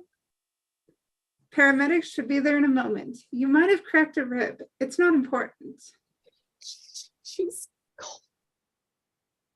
The body is cold. No, Mom. Should I make her warm? There is the slightest change in tone from the operator, less urgency. No. If she's not responding to the CPR, best thing is to wait for the paramedics, okay? Well, when are they coming? They're very nearby. Buffy hears a car approaching, stands to look out the window, but it just passes. Buffy pauses. She's only slightly shaking, but puts the phone back to her ear. You just hang on. It won't be long. I have to make a call. She hangs up, her expression a bit blank, looks down at the phone to dial it. Extreme close-up the phone. The camera moves towards the row of numbers. There's a rushing sound, almost as the surf. Extreme close-up Buffy, looking down at the phone, not dialing. Something settling in her face. The rushing noise subsides. She dials, and on the second ring... Hello? Giles, you have to come. Buffy? She's at the house. She hangs up as a siren becomes audible in the distance. She moves quickly to the door, opening it and looking out. Angle Joyce's face, still immobile. Buffy at the door, looking increasingly lost and also still. A moment at the door and she comes back into the living room, looks at Joyce's body. The camera moves quickly towards Joyce, then a reverse moving toward Buffy, hitting her anew. She notices Joyce's skirt is hiked up slightly unseemly way. Quickly, she rushes over and straightens it out, starting back almost guilty as two paramedics enter. She's in here. They rush over to the body. The first one feels for a pulse in the neck and a wrist. The second moves the coffee table out of the way. We mostly stay on Buffy during this, seeing quick close-ups of paramedics in the process, little details that Buffy observes more than the whole event. I'm getting no pulse. Let's lay her out. They grab at her shoulders and legs, lay her on the floor. Buffy makes a motion to help, but it's clear there's nothing she can do. The first paramedic starts CPR, close on Buffy, watching as close on Joyce's mouth, covered by strangers. The second paramedic gets equipment ready and the bag to Biff while asking questions. How long has she been like this? I found her a few minutes. Was she conscious? No. I'm bagging her. What? We're going to intubate. We're trying to get her to breathe. Is this your mother? Yes. Does she have any serious physical health problems? Any history? No. I mean, there was a tumor, a brain tumor. She had an operation and now she's fine. She's been fine. Close on, the tube going into Joyce's mouth. An oxygen mask covers it. The second paramedic moves to help his partner, hooking up a pulse monitor. Buffy watches. Close on, the first paramedic as he shoots a look at the second. Not happening. Joyce suddenly coughs, breaking in gasps of air as the paramedics nearly jump. We got her. He pulls the tube from her mouth. The second paramedic grabs a board to carry her. Let's get her on the truck now. Buffy? I'm right here. She gets as close as she can while the men work, almost weeping with joy. Man, we never brought one back from that late. Interior ambulance day as it races along, Buffy by Joyce's side, the paramedics working around them. It's a miracle. That's what it is. It's a freaking beautiful miracle. Interior hospital room day as Buffy and Dawn crowd around their mother lovingly at the doctor beams and... Good as new. Oh, Buffy, thank God you found me. Interior Buffy's house downstairs day. We're back. It's very quiet. The paramedics are working silently. Buffy watches. The monitor is flattened still. Buffy sees the second say quietly to the first. She's cold, man. They work a bit longer, finally. Call it. He gets up to face Buffy. I'm sorry. What else? What now? What do we... I'm sorry, but I have to tell you that your mother is dead. Buffy clenches her jaw, using every muscle in her body not to collapse.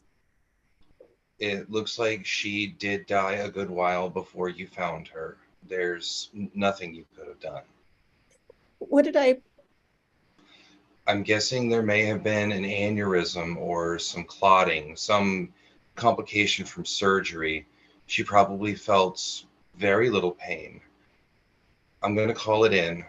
The coroner's office will come by and take her in. They'll determine the cause of death conclusively. The first paramedic has been packing up. His radio squawks. Dispatch 7, we have a 206. What's your status? We're moving. Location is Beaumont and 9th. Your Vic is on the street. Go now. Okay. We gotta fly. They have their stuff gathered. I'm going to call right away, but the coroner's office should take a little while. The police may come too for a report. In the meantime, you should sit, have a glass of water, try not to disturb the body. Do you need anything? Is there someone you can call? Someone's coming. Let's go. I'm very sorry for your loss. Thank you. And they're out the door. Buffy walks them almost all the way out, in a bit of a daze now. Good luck. She puts her hand to the door but doesn't close it. Slowly she turns and re-enters the living room. Her mother is laid out on the floor now. Buffy looks at her a moment and blankly towards the kitchen. She walks slowly toward it, the camera trailing behind her. She makes it to the hall outside the kitchen before she drops to her knees and, just out of frame, vomits audibly. The camera holds on the window, the shade half up, sunlight playing on a colored wind chime that twists in the breeze. Buffy reaches the couple more times, then gets back up into frame. She moves unsteadily toward the back door, wiping her mouth on her sleeve. The camera hangs back and frames her in the doorway as she opens it, letting in the sunlight and the sounds of outdoors. From far off, we can hear neighbors splashing and some practicing a trombone, a beginner. Angle Buffy's face. In the hard light, we see sweat beating down her whole face. She's slightly pale. She looks blankly out the yard. After the long beat, she goes back inside and shuts the door, cut off again. It seems much darker when it's shut. She pulls a couple sheets of paper towel off a roll on the center island and goes back to where she was sick, kneels down, folding the towel over and laying it on top of the mess, close on the towel as liquid begins to seep through. The front door flies open. Giles almost instantly. Buffy, what is it? Is it Glory? He stops, puzzled by the fact that she's calmly on. Up.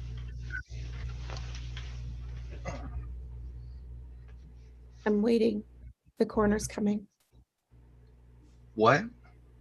I have to tell Dawn. She's at school. I'll go there. Buffy, I'm not. He's confused, looking around, so he finally sees her. God. He instinctively moves towards her, Buffy moving as well, the camera staying with her as she rounds the corner. No, don't. It's too late. Don't. And he's on his Joyce? knees trying to get a pulse. Joyce? Joyce! We're not supposed to move. We're not. They're coming for her. Don't. Pulling her head back for CPR, and some reason Buffy blurts hysterically. We're not supposed to move the body. And she said it. Her hand flies to her mouth, eyes wide, now filling with tears. She called it a body. She makes a sound, a wheezing sound. Her mouth wide open and tears beginning to spill down her face. She doesn't sob.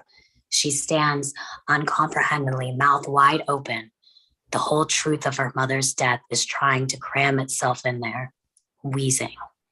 Giles comes at her, understanding, wrapping her in his arms, but her expression doesn't change. Angle Joyce, staring straight up. Act 2. Interior Buffy's living room day. There's no sound. We are above Joyce, and her head, shoulders is really all we see. Men from the coroner's office are getting her into a black plastic bag. However, they might have to move her. The camera always stays directly above her. They begin to zip the bag. We can hear the zipper. Interior girls' bathroom, Dawn's school day. Dawn is sitting on a sink, crying. I can't believe it. Oh my God. We pull back to see her friend Lisa in the mirror behind her, standing talking to her. It's not that bad. How can you say it's not that bad? I just don't think it's that big of a deal. Kevin Berman called me a freak in front of everyone. No, that's no big deal at all. He didn't say you were a freak. Just forget it. He said you were freaky, which, freaky is pretty cool. Yeah, real cool in the suicidal head case. It was Christy. She was telling everyone how you were into cutting yourself. That is such a lie. I got cut by accident one time. And now Kevin thinks... Well, that was when you were wigging out about your family and stuff. And of course, Christy's got to turn everything into a story. She was telling everyone that you were adopted. I mean, what a primo biatch. I swear, if I could make her head explode using only the power of my mind, that's what I'd be doing right about now. Oh. She gets down and looks in the mirror, fixing herself up a bit. God, I look like a wet rat. Yeah, you can't go out there all cry face. Just give Christy more ammo. Dawn puts a wet towel to her face, does what she can to resume normalcy. She looks pretty good. You know, my big sister could beat the crap out of her. I mean, like, really, really. She blows her nose. How do I look? Can I show my face? Yeah, you're good to go. We're gonna be late anyway. Oh, great. It's art. I'm not going to be able to look Kevin in the eye.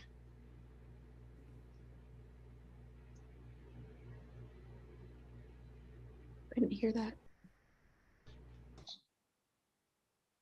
Can you hear me? Your sound cannot work. Nope. Are we good now? Now it's Yes. Okay. You never looked Kevin in the eye. At least now he knows your name. Yeah, freaky psycho girl. Come on, let's represent. They exit into a crowd. Interior school hall, continuous day, where a bunch of kids mill out, head to class. This is middle school, which makes Don among the oldest kids there. Have you studied at all for geometry? Some. It's pretty much just baby stuff. I don't have a math brain. We can go over it during study hall. Christy alert. Indeed, they're passing the infamous Christy, who is hanging with a couple of girlfriends in the hall. If the school has a Cordelia, this is it. She says with near convincing pleasantness. Hey, Dawn. Hey. How are you doing? You okay? Really good. Thanks for asking.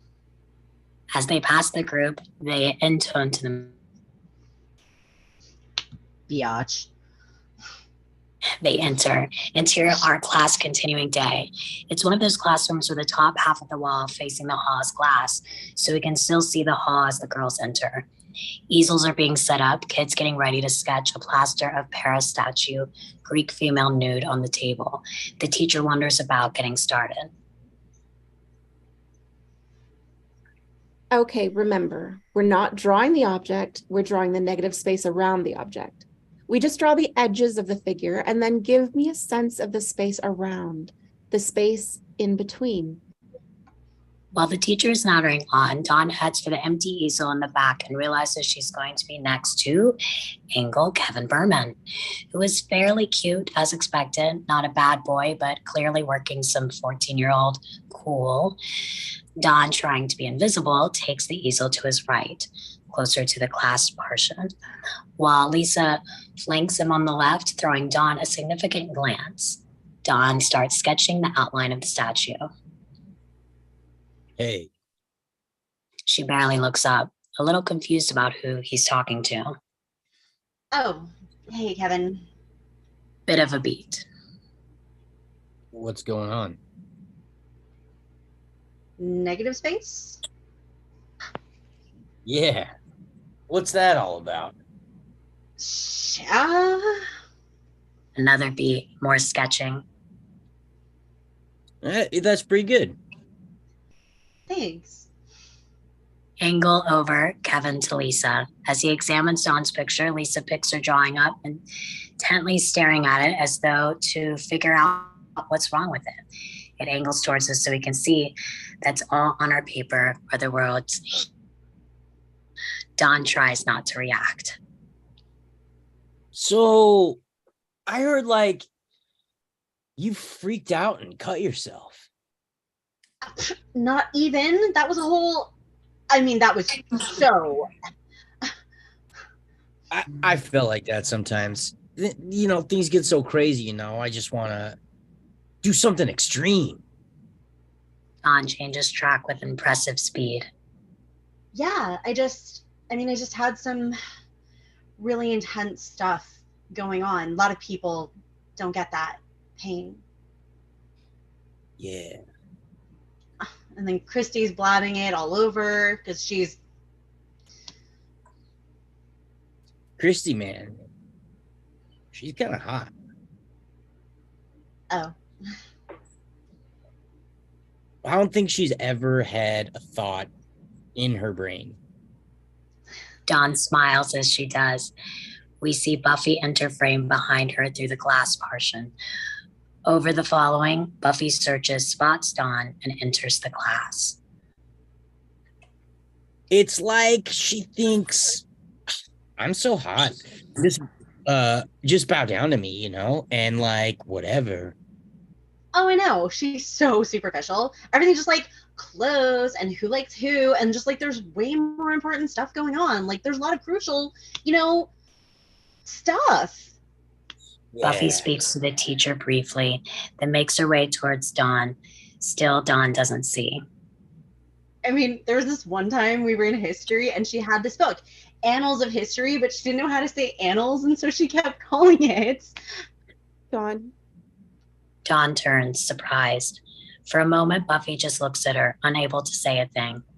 Dawn doesn't speak either. There is in her some primal unconscious knowledge that the world has shifted. I have to talk to you. Over the following, we see a series of angles, some Dawn's point of view, some not. The teacher looking concerned, Kevin, and behind him Lisa, uncomprehending. The statue, immobile, charcoal moving along paper, Buffy's eyes slightly red-rimmed. What? Can it wait? I mean, I'm in the middle of class. I know. Please come with me. Dawn looks back at her friends and puts down her charcoal. Buffy starts out of the class and follows her. I thought Mom was going to pick me up. Interior school hall continuing day. Buffy closes the door behind them. The hall is much less crowded now, though Christy and her bunch are hanging at the other end, and a few others pass by. What's going on? Something's going on. Let's go outside. No, tell me what's going on. It's bad news. What is it? What happened? Dawn, it's bad. I think we should. Where's Mom? Buffy pauses. Mom had an accident or something went wrong from the tumor. Is she okay? I mean, is she? But she's okay. Like, but it's serious. But Dawn, Mom died this morning. While we were both at school, no. I don't know exactly what happened, but she's dead. No, you're lying. You're lying. She's fine. She's fine. And you're lying. No, please, you're lying. She's fine. She's fine. Dawn is sobbing uncontrollably. None of her screams or pleading or anything make a dent in the wave of grief crushing her. She half falls, half sits right there on the ground. Buffy coming down after her, but Dawn not ready to be held, not able to do anything but deny. Donnie. It's not real. It's not true. It's not real. It's not real. No. Angle, Christy and her friends, looking on with genuine concern. Angle, Lisa, is moving toward the glass portion to see what's going on, also terribly concerned. Angle from the inside of the art class as Kevin and more kids move toward the glass to see the girl on the floor, whom now we cannot hear, in fact, is silence entire. The camera forward loses them, turning to focus on Dawn's drawing, the outline of a figure, but not the figure itself. Negative space.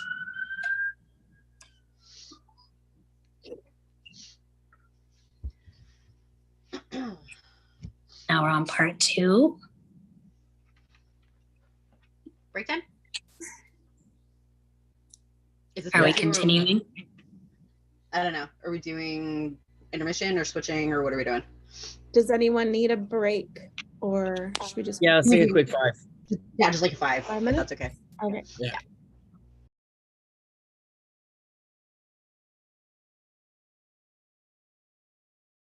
Sorry, Heather, that's Thank you. He lived in Ohio, and I was just phoning because she had phoned me while I was hiding off screen, and she was crying, so I wanted to use a little time to check on her because we had met him during our time in Ohio in 2011. yeah, check on her. I did. Oh, good. She Okay. kind of kicked me off the phone for Blue Bloods because she gets pissed when anybody interrupts her watching that. Got that at least. Yeah. He's okay. Like, it's sad. Like, because we met him and his wife and his family. She's got a crap load of family in Ohio. So, like 200 relatives at least. Oh, wow. Her father's family's from there. I have Anyway, to use the thank you. washroom, but yeah, I'll be here after that.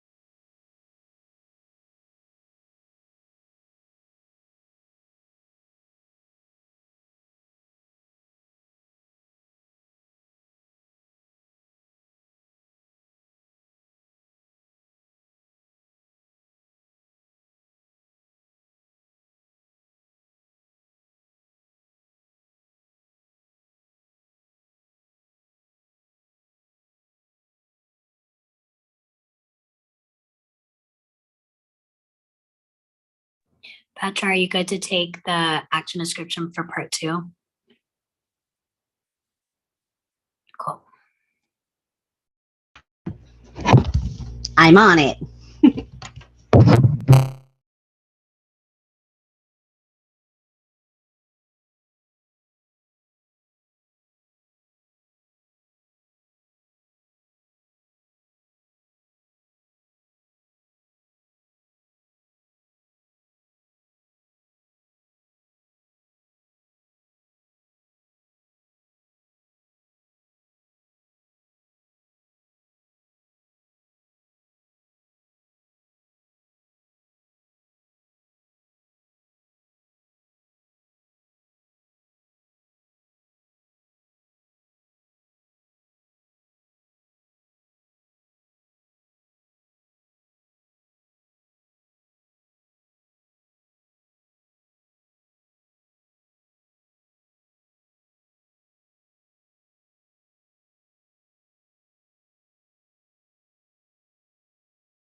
All right. I didn't see, I didn't look before I pressed pause on the intermission, whatever, or on this for the intermission. But if we're all back, it looks like we're all back. All right. Can we have the text just a little bit bigger? Yeah, I think we can. Try. I think so.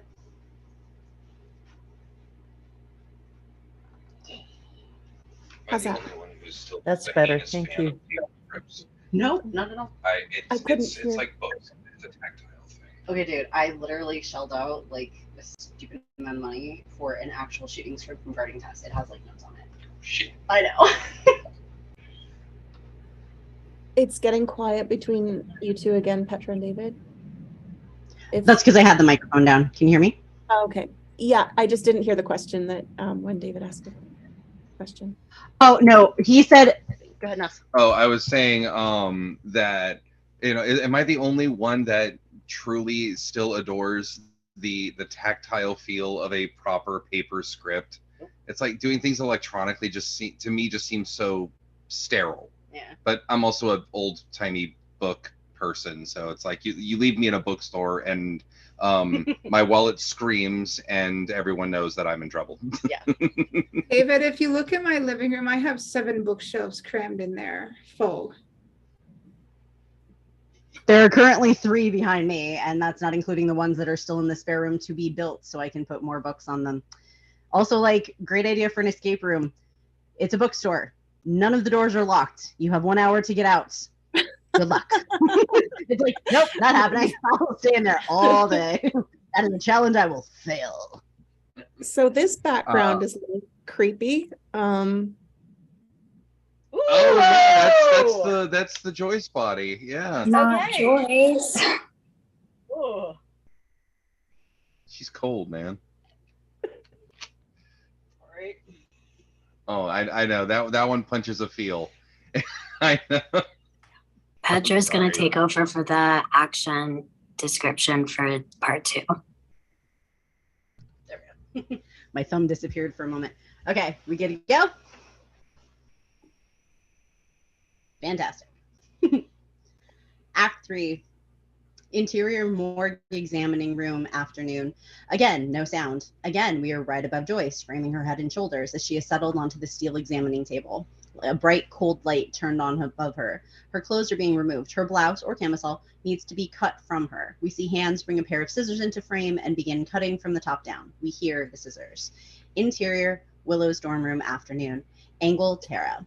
Framed close in the front of the window, staring at something. Still there is no sound but scissors. Angle over Tara to Willow. Willow is in a camisole and skirt. She's clearly been crying for some time, though she's not now. She's staring at a blouse she holds up on a hanger, not seeing it. The cutting has stopped. Interior, exterior, Xander's car, afternoon. Angle, Anya.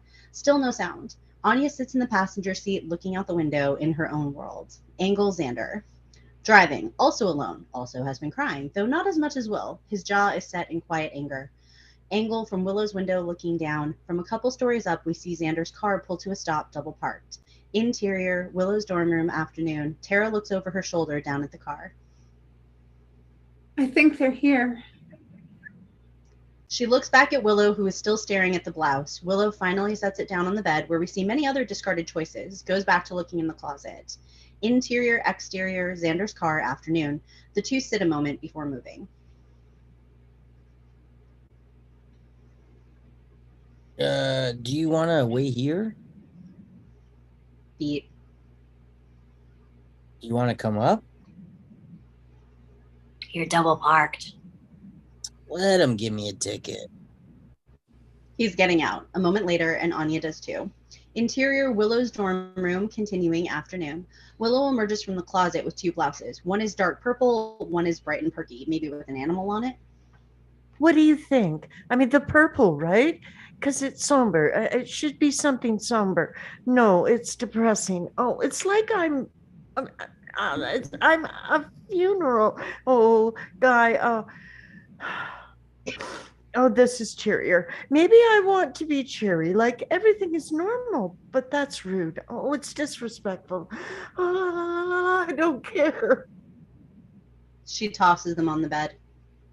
If I had that blue one, oh, Joyce really liked the blue one. Oh, she told me one time, you're sure it's not in your room? I can look again. No, I think I should wear the purple. I think the purple. It's just that it's so, I don't know. It doesn't mean something bad. I think it's royal. Purple means royalty. Well, I can't see Buffy at the morgue and be all royal. Oh, I'm the king of everything. I'm better than you. I have to be supportive. Buffy needs me to. Why do so many of my shirts have stupid things on them? Can't I dress like a grown-up? Can I be a grown-up? She's crying now, shaking, and there's a manic pitch and rhythm to her speech that indicates she's going to go off again. Tara comes at her and holds her, takes her head in her hands. Oh, Tara.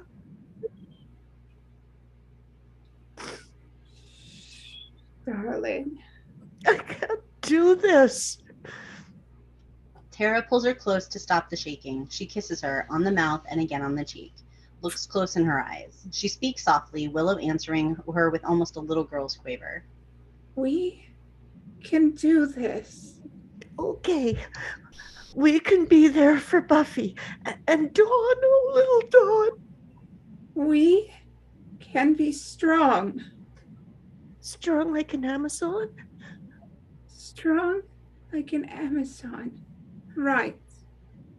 Okay. She's steady. I wish I had the blue. Interior common staircase continuing afternoon. Xander and Anya enter by the bottom of the stairs and head up. We see down the staircase, not the whole commons.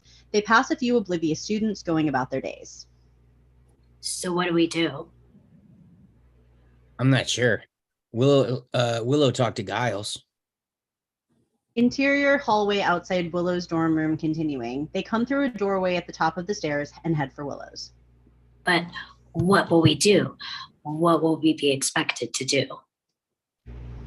He doesn't have an answer, so he doesn't bother to give one. They come to Willow's door, which is slightly ajar. Xander raps and it swings open. Hey. The two step in as interior Willow's dorm room continuing afternoon. The girls come to the door to greet them. Willow has an entirely new blouse on and a cardigan over it. Willow and Xander hug, the other two hang back. Everyone greets everyone, more with nods than anything else. How are you doing? Willow shakes her head. Can't answer. I know the feeling. I'm afraid I'm going to start crying again, and I don't want to. But maybe I should get it out of my system so I don't do it in front of Buffy. Xander cried at the apartment. It was strange. It's a thing we do. A beat. This is so totally wrong. This is just, it's wrong. What's going to happen? I guess we're going to meet them at the morgue. That's where they were taking her. She pauses and Tara takes over for her. Giles said that he was going to go with Joyce and Buffy was going to go to school to tell Dawn. God. Do you know how to get to? Yeah, it's to the hospital. It's a wing. We do morgue time in the Scooby Gang. Another beat. Oh, I have to change. She pulls off her sweater and tosses it by the window, starts taking off her shirt, moving behind the closet door to pick out something else and put it on. What else did Giles say? Not a lot. Are you sure this was natural? I mean, Glory. Giles is pretty sure it wasn't her. But I mean, she said she was going to come after Buffy's family. I don't think. I mean, she was going to go after her. I mean, she was going to have done it and covered her tracks. Why would she? No, she'd want us to know. Another beat as the logic sinks in, but I'll tell you what it is. It's the freaking doctors. I mean, they just let her out, clean bill of health, dig a hole in her skull. Here's a Band-Aid. Next. Sander. Am I wrong? They said there could be complications. Complications seems pretty simple to me. They should have checked her over. They should have had her in. What she's got a clot. Well, we don't have monsters in the town, in a town of doctors, gonna help him out.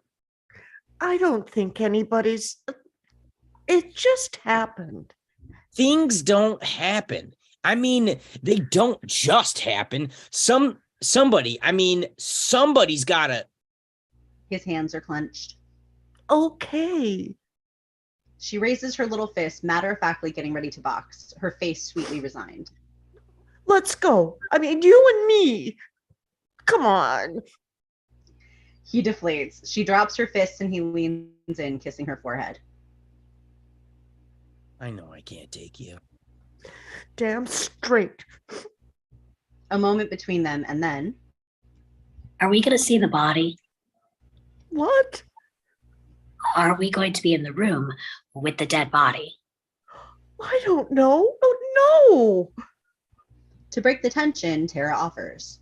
But I guess we can take over patrolling and all that. Yeah. Oh, yeah. For however long. Well, we got to help out. I mean, there's going to be a lot of things. We got to make everything as easy as possible on Buffy. You know it.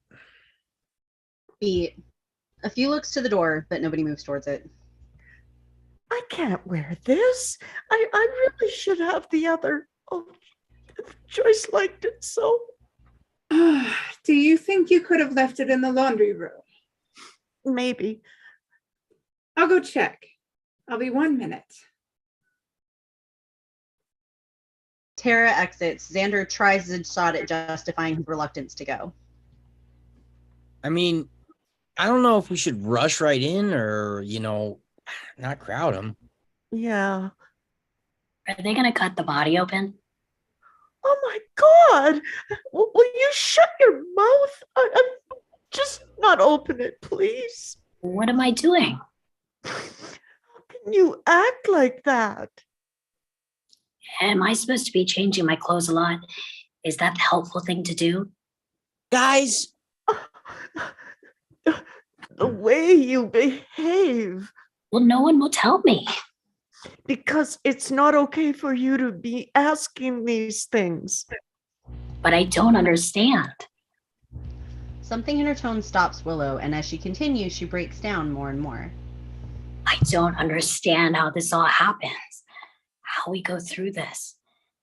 I mean, I knew her and she's just there. She's just a body. I don't understand why she just can't get back in it and not be dead. It's stupid. It's mortal and stupid. Sander's crying and not talking. I was having fruit punch and I thought that Joyce would never have any more fruit punch and she'd never have eggs or yawn or brush her hair, not ever. And no one will explain. She's crying now. She's real small. Xander comes to hold her, but she moves away, plops herself down in the weird round chair.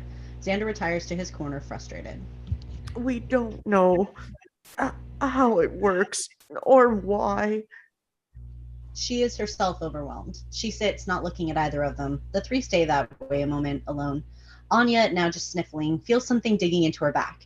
She pulls out a stuffed animal, and with it, a blue shirt. She looks at the shirt a moment, then tosses it in an open drawer. Willow never sees it. In fact, she could probably sit there looking into the floor for another half hour, except for the sudden loud smash of broken wood and plaster. She jumps, looks up, as does Anya. Sorry. He has slammed his fist against the wall, and as Willow comes around to look, we see... Just some pen up. Oh, Xander. That his fist has gone right through the drywall and is stuck in there. Where'd your hand go? Anya rises, also approaching. As I was saying, some frustration. Now I appear to be stuck. My God, is your hand okay? Pretty much. I'm really sorry. Willow and Anya try to pick away at the drywall and wood behind so he can pull his hand out. What if you hit an electrical thing? You are stupid. And once again, with the sorry. Did it make you feel better? For a second. There. A whole second? In my defense, some crappy wallmanship here. Yeah, you can hear everything next door. Who did the drywall in this place? I always forget to ask. Tara enters, taking in the scene. Did I miss something? Xander decided he blames the wall. Can you turn your wrist? Hold on. She pulls a chunk of drywall off and he slowly extracts his hand. His knuckles are bleeding. Oh. It's okay. Close on Xander's hand. A moment as they all look at the blood slowly beginning to swell and drip. It hurts. He looks at her. Knows she understands. Yeah. Wash it off. Here. He goes to the sink. Band-aids? Underneath. Anya gets them, applies a couple after Xander rinses off the wound. Tara, meanwhile, turns to Willow. I couldn't find it. Oh, it doesn't matter. Her attitude is different. Xander's slight crisis has both relieved and focused them all. We should get there. Yes. I want to be there for Buffy. Tara smiles reassuringly at her, squeezes her hand. You're right. Avengers got to get this thing assembling.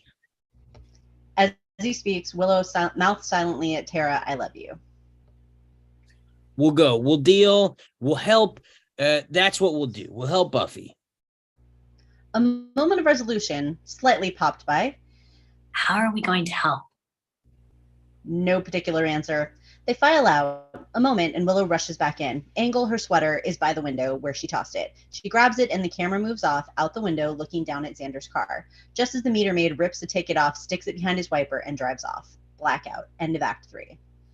Act 4. Interior morgue examining room night. Angle above Joyce. Once more. The doctor is finishing his examination, and we are framed again at Joyce's head and shoulders. He pulls the sheet up over her face. Again, there is no sound until we hear the squeak and snap of the doctor's gloves being taken off. At this point, the camera tilts up to see the doctor and the rest of the gloomy room. There are 4 tables behind the examining space, 3 with sheeted corpses on them. Near the examining table is a tray with various instruments on it, including a nasty-looking bone saw. The only light in the room besides the lamp above Joyce are some patches of moonlight from the high, small windows. At the end of the far end of the room is a single door leading down the hall with a small window. It stands open. Reverse angle from the door. The doctor is small in the frame as he shuts the light off above Joyce. He heads out and we lead him into interior hospital hallway continuing night. As he shuts the door behind him and starts down the hall, which is long and also dimly lit, he goes through a swinging door and the aspect of the hallway changes. This is more brightly lit, less gray, clearly the non-dead person part of the hospital. The door swinging shut behind him says authorized personnel only. Still, we're leading him as he turns a corner, passing us and leading us into interior hospital waiting room continuing night. As he stands at the entrance, not disturbing the scene taking place in the center of the room. Which scene is the greeting process. Everyone together, Scoobies, Buffy, Giles, Dawn, the hugging and kind words which through whispered ring out in this empty, surreal space. Hey, anything we can do? I'm so glad you guys came. Dissolve in as Willow's hugging Buffy. I love you so much.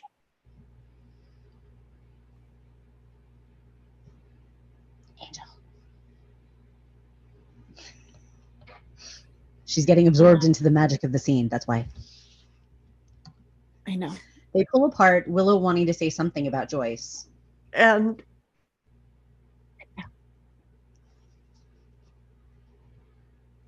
They're not telling us anything. Giles is a bit surprised as Anya hugs him tightly. He hugs her back, then notices the doctor waiting. Doctor.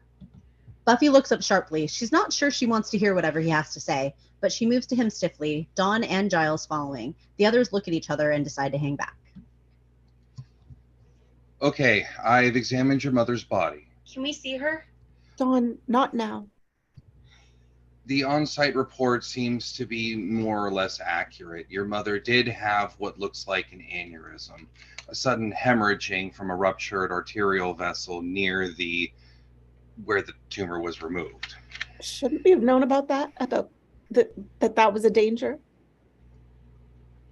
We stay on Buffy for most of the following. Sometimes these things are detectable and sometimes they're not. Joyce was aware of the possibility of a rupture and the effects. We didn't even get on the phone, so clearly this was very sudden. She may have felt a little nausea, probably passed out as it happened. I doubt there was much pain, and even if someone had been by her side.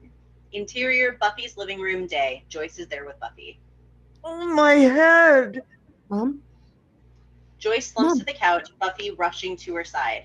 Interior ambulance day. Same scene as before, but just a silent flash of it. Interior hospital room day. Same tableau again. Happy Joyce and girls, but another silent flash. Interior hospital waiting room night. Waiting. It's doubtful this could have been dealt with in time. Well, thank you, Doctor. You sure there wasn't a lot of pain?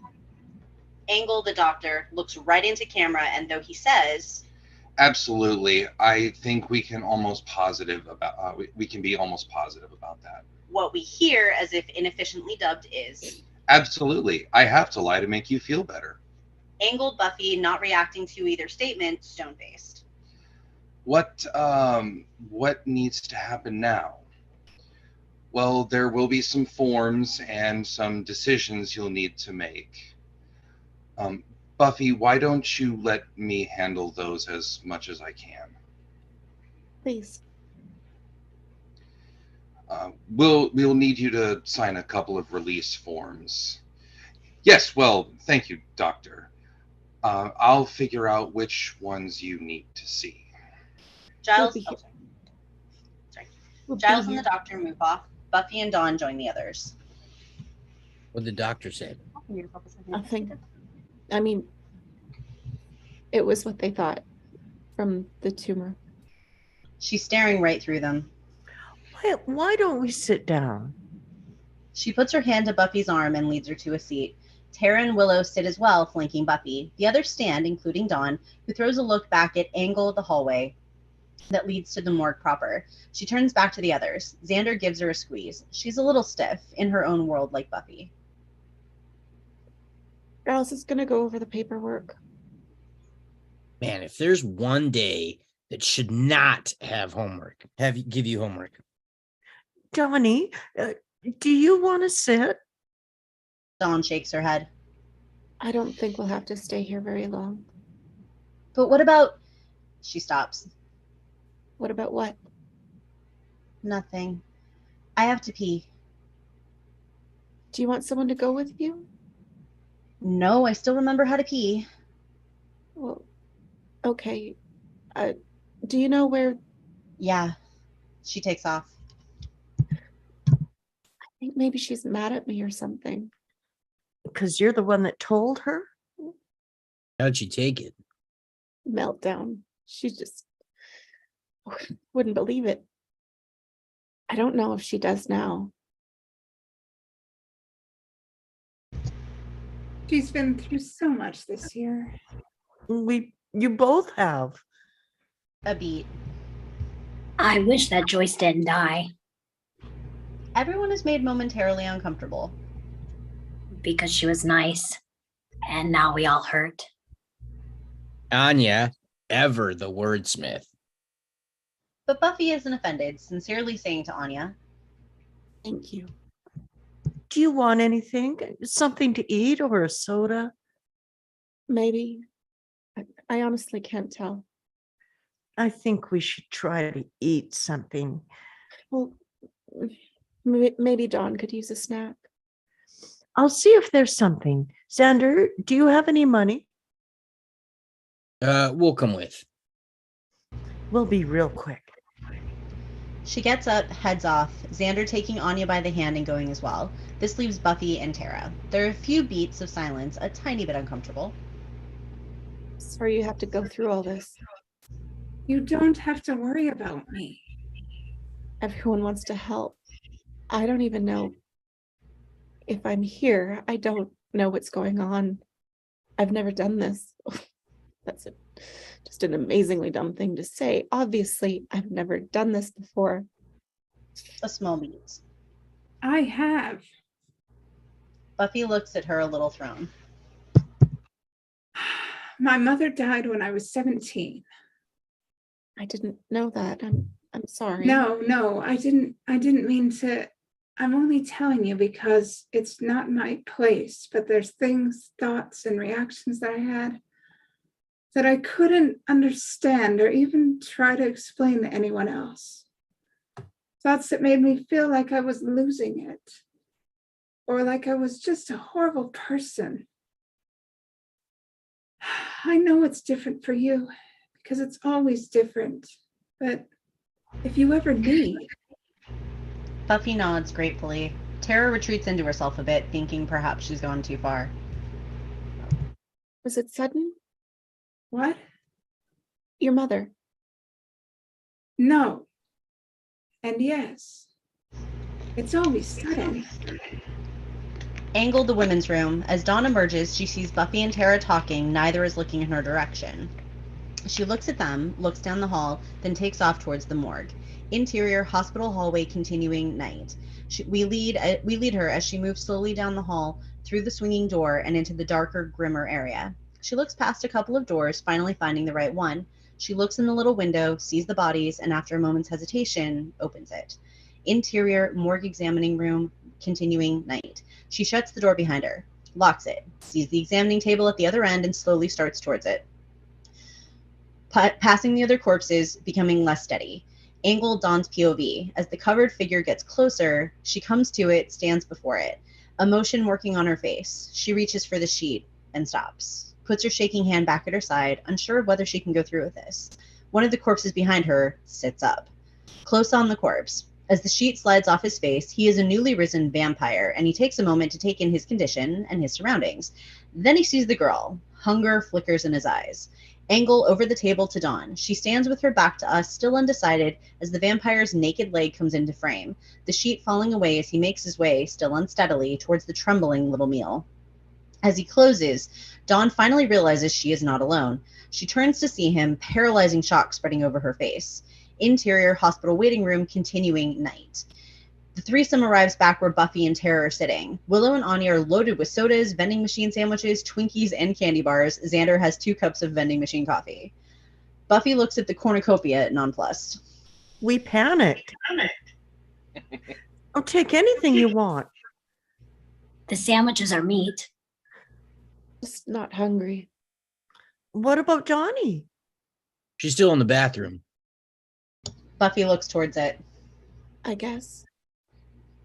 She looks around, knowing something is wrong. She stands. You guys wait here? Sure. Buffy walks towards the hall. Interior hospital hallway continuing night. And down it, slowly, brow furrowed. Through the swinging door, down further. Hears something. A small crash. Moves faster. Comes to the door and looks in. Angle through the door. We see Dawn struggling in the grip of the vampire. Buffy tries the door, and when it's locked, she slams her shoulder into it. Doesn't quite give. With mounting panic, she slams it again, and it flies open.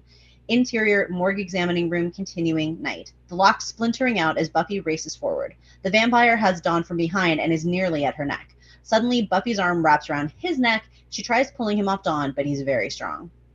She grabs at his face with her other hand. It's close in and ugly, nothing smooth or martial arty about it. She's just in a panic to get him off her sister. He does let go, elbowing Buffy hard in the stomach. Buffy doubles over. Angle on Dawn. Flying forward, she hits the edge of Joyce's table, pulling slightly at the sheet. Angle on Joyce as the sheet slides off enough to reveal her face. Dawn doesn't see that. She hits the ground painfully and turns back to look at Buffy as the vampire grabs Buffy by the throat. She grabs his hands, but she's just not at full strength. Angle on their feet. As Buffy's rise between his rather rapidly kneeing him hard as hell. Oh, sorry, couldn't read that.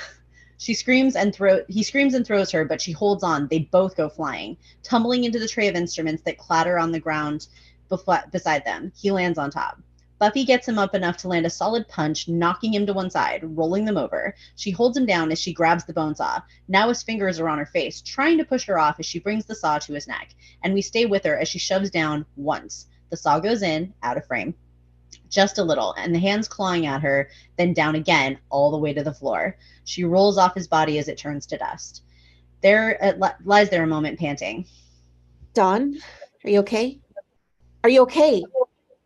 She brings herself up to sitting, resting one hand as she looks to her sister and realizes her sister isn't paying any attention to her at all. The camera moves back to show Dawn staring, then back further to show what she's staring at. Joyce's face stares up, blue and unmoving. There's a long silence. Dawn? Another silence until... Is she cold? It's not her. It's not her. She's gone. Dawn is completely lost, infinitely small and alone. Where'd she go?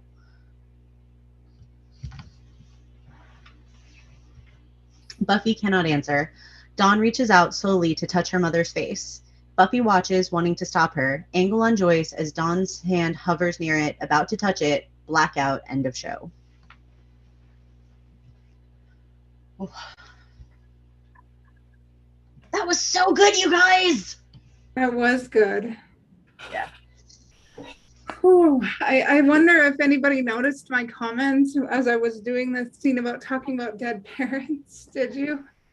Yeah. Yeah, my mind was suddenly wishing back to 2014 when I was a caregiver for my father who was dying of cancer in the hospital. My mind was going there, and I was slipping into that caregiver character again, and I was like, that's why my emotions were centering on that. That's why I was getting it slightly emotional. Maybe that's why. Maybe it sounded good. Maybe that's why. Thanks, Dad. There you go. I think anybody that's ever experienced grief can relate to this script for sure. Definitely. So, if anyone has to leave, if it's late for anyone, thank you so much for joining us. And if you want to stay for a while and then leave in the middle, that's fine too. What a day. Like, all of those golden nuggets from Claire and from Morgan. Their interview was just wonderful. Like, such a great interview. And then the script. I need claim. Definitely. It's really good. I liked the interview a lot. Mm-hmm. We'll definitely have to go back and like rewatch it and like get some more notes, because there's just like times we're just like, yeah, there was such good stuff there. Like, Morgan, you mentioned, can I bring this up? You mentioned how she was scared that whether or not she was doing okay. And as a journalist, I can tell you that a lot of people wonder whether or not they do okay. They ask me all the time as I interview them, and I've been doing this for 18 years. Did I do okay? Do I sound okay? I don't know if I sound okay. I always sound weird. And that's a really common thing for people to say. And, you know, personally, I tell them, I don't know if every journalist does that. I'm a lot different than a lot of journalists.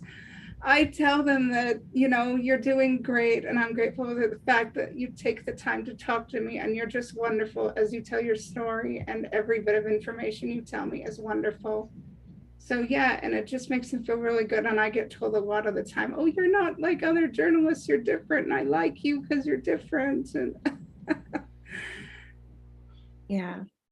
So yeah, Claire is definitely such an interesting person and has just a well of wisdom. I feel immensely blessed to, one, like Buffy has always been my favorite show, to get to not only know the cast, but to become friends with Claire and get to know her as a person. And she's not just a talented actress and an amazing human being. She's an incredible mother. She's just like Superwoman and does all the things. Well, we really appreciate that she took the time to come and talk Yes. to us, even though there's a lot going on in Hollywood right now with the writer's strike and the possible SAG strike and her personal life. And we really do appreciate her imparting her wisdom upon us. So please let her know, or if she's watching this, we love you, Claire. Yes. And we love you, Morgan, for organizing that for us. And any of your actor friends are welcome here anytime. For a little bit. Yes. That was amazing that was her first TV series. Like that was the first film that she's been in. That was like mind blowing. What? It's very ironic because if anybody's ever watched Bring It On, Eliza, she was talking about, is also in Bring It On, and then went on to do Buffy. She plays Faith in Buffy. And so a lot of those actors were working together and worked alongside each other in different projects and just happened to all work on Buffy because it was just during that time frame. And so it's just very cool and small world kind of thing. Yeah. Yeah. It was surprising to me. I'm sure there's a lot that's surprising. And if I watch it over again, which I'm going to do, there'll be more things that pop up. But the one thing that comes to my mind is that they were word perfect and they got the script sometimes the night before. I mean, everybody can say whatever they want about Joss Whedon, but I just think he's a genius. I mean, even if you notice in the script, he even says Avengers Assemble. Years later, he writes the Avengers movie. Yeah. Very, very cool. I mean, Did he foreshadow it or did he just will it into being? I mean, that is the question when it comes to the weed. You're like, I don't know. well, there's also a scene in one of the episodes where they're passing by the movie theater and it says now playing In Your Eyes. And that's a script he had written, but only just did in like 2009. So that movie didn't come out until many, many, many years later. They didn't even film it until many years later, but he has in Buffy on that thing. So he had like all these scripts planned and just ready to go. Wow, his little egg, what do they call that? Egg things? Egg, I can't right. think. What is it? Easter eggs. Easter eggs. That's it. I'm like, I start with egg and then I'm lost because Egg beater. Brianna, okay, I so start this with is Easter, whatever. official proof now. Joss Whedon has just like manifested his entire career arc. Just, I swear, he's like, I know I want to do this at some point in the future. The MCU was not even a glimmer in Kevin Feige's eye, and he's like, I'm gonna get in on that someday. And I'm just like, I swear, this is like, how the heck even, dude? He's like, okay, so I'm gonna do this, and then one random, oh yeah, my mom's totally gonna have an aneurysm. He's like, did you look at my scripts for season 5? How dare you? Back away. Buffy was also a lot of firsts. It was the first show to ever use the word Google. There's a scene where Willow says Google it. Early on, it's the first show to ever do that. It's the first musical episode to air on television. A lot of people think it's Xena, but Buffy did it first, and then Xena did it. They were really close in the production order. There's it was really close. Yeah, but Buffy did it first. So like it was a big first for so many things. There's a whole long list. I'm sure you could look it up somewhere, but it was really just like the start of so many things.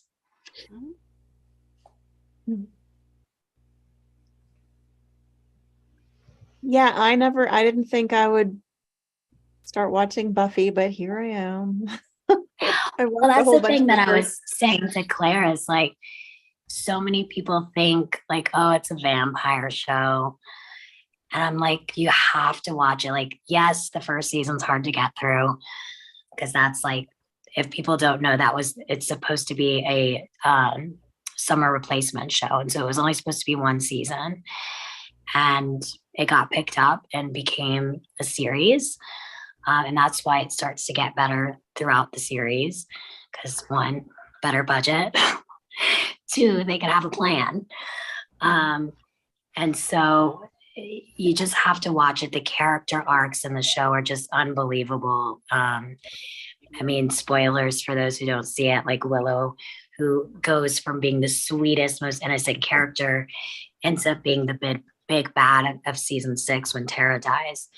And it's just like the most incredible character arcs and just rich material. Well, it's like you not only had like not one of the earliest instances, but definitely like a very striking, like, you know, premillennial Gen X, Gen Z, you know, you killed your gays, you killed like the sweetest freaking, that woman was basically human apple pie. How dare you? And it's like, you killed Tara. Why would you kill Tara? And it's like obvious, it's like at that point the sunshine has just left the planet, so obviously she would go evil to avenge that, especially when it was stupid, toxic, masculine bullshit, excuse my French, that caused it. It's like, oh, so it's not even bad enough that we're killing the gays. You're having this like miserable little incel dipwad be the one who did it, and it was an accident after all. On top of that, it's like muzzle. I'm like, okay, there's a whole bunch of spoilers coming. Do I plug my ears? Do I listen? What do I do here? Well, the thing with Jaws, the flip of that is like a lack of muzzle awareness killed the good one. Why would you do that? the thing with Joss, the way that Joss writes is that he will get you to a point where you think everything's happy and good, like regular life, so that we don't expect the tragedy that's coming. And he does this, I think it's season 2 or season 3 when Miss Calendar dies. And that's Giles's girlfriend. And she's like part of the main cast. And then they kill her off. And you're like, if they can kill off one of the main characters, nobody is safe. Right. And so it really puts you into that real life, like anything could happen, nobody is safe mindset. Was this before that Scream where they killed off, was it Drew Barrymore? I can't remember. Right off bat. No, What's Buffy that? started after the first Scream. Oh, But okay. in that I wonder, case, that was technically a marketing stunt, because they're like, not only are they going to put her center stage, she was actually the biggest name actress in the project at the time, and it's like, this is like having, you know, Janet Leigh be Marion Crane in Psycho. It's like you do not expect the person on the poster to die. no. Spoilers for Psycho, by the way. It's only 60 years old, so please feel free to, you know, get mad at me in the comments about it. But yeah, no, it's like she dies after like not even like 40 minutes in. It's like, oh my god, okay, you killed. Everybody is expecting to see Janet Leigh like for the rest of the movie. She is the one who's like, she's the main character. We're seeing everything from her perspective. It's like she is the one that the story's around, and then she dies, and you're like, did the movie end? What the heck is going on? And it's the same thing with this. You're like, all of a sudden, it's like Jenny Calendar died, and it's like, okay, you bold move. And then after that, it's like you have like lead characters, main characters, title characters dropping like flies. Most of the time, they do come back. If they don't, That's why I was wondering, was Buffy one of the first ones for that to happen in? Or was it did it happen before that already? Because I mean, since then, it happens in so many. Well, even and it's always it's happened so much. I So it's think like you had Breaking Bad. Well, Breaking Bad, it was the end. I don't know why that jumped. Yeah, like Breaking Bad, you had the finale, but it's like even tapping other shows, like Morgan mentioned Xena. Similar in the vein of that. Again, spoilers for a show that's about 2 decades old at this point. It's old enough to have a beer. You don't have to say I'm who really died. sorry. Just say that somebody did. Okay, somebody very major died in that one, and they came back. Same thing happens in this one. Somebody very major dies a couple of times, and then comes back, and then of course you have Supernatural, and they die, and then they come back, and you're like, a lot. Yeah, there's actually a meme that I really like. It's fandom Guess Who. It's like, I've died and come back. It's like, well, for crying out loud, who hasn't? There's like pictures of like all these characters like, this does not in any way narrow it down. It's like, have you died and come back to life before on your show? Yes. Dang, that doesn't narrow it down. Yeah, it's just, For those who have not seen Buffy, Tara does not come back though. And Joyce, who we just heard about, does not come back. I'm not gonna lie. When I watched that episode, I was like, it's okay. They're gonna bring her back, right? I was in complete shock, and I was not really in the best place in my life when I first saw these episodes. I was deployed or not deployed to Iraq or various other places the Army sent me. So I'm watching some of these. Like this episode hit me like a freight train. But I remember when Tara died, I'm like, well, she's gonna be fine, right? No, they're gonna bring her back. Like, I mean, hell, they even, later on they sang a song about it. It's like, I've died twice, and it's like, it's fine, she'll be back, it's fine. And no, it's not fine. It's not back. And that was the one thing that I think that Joss Whedon really understood. I've seen other directors try and other writers try to do this, but especially in that time frame, we got really interested in this monster of the episode, monster of the week, monster of the season. And then toward the end of the season, you got your final BBEG, big bad evil guy, and we got used to this kind of ebb and flow.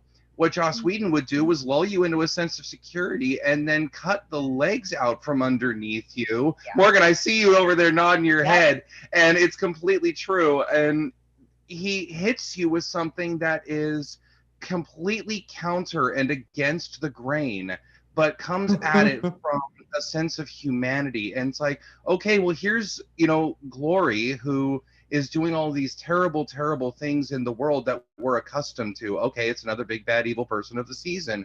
And then suddenly here's this sense of humanity where everyone is going, well, we can't punch this to death. We can't hit this with a car. There's no magic spell that's going to fix this problem.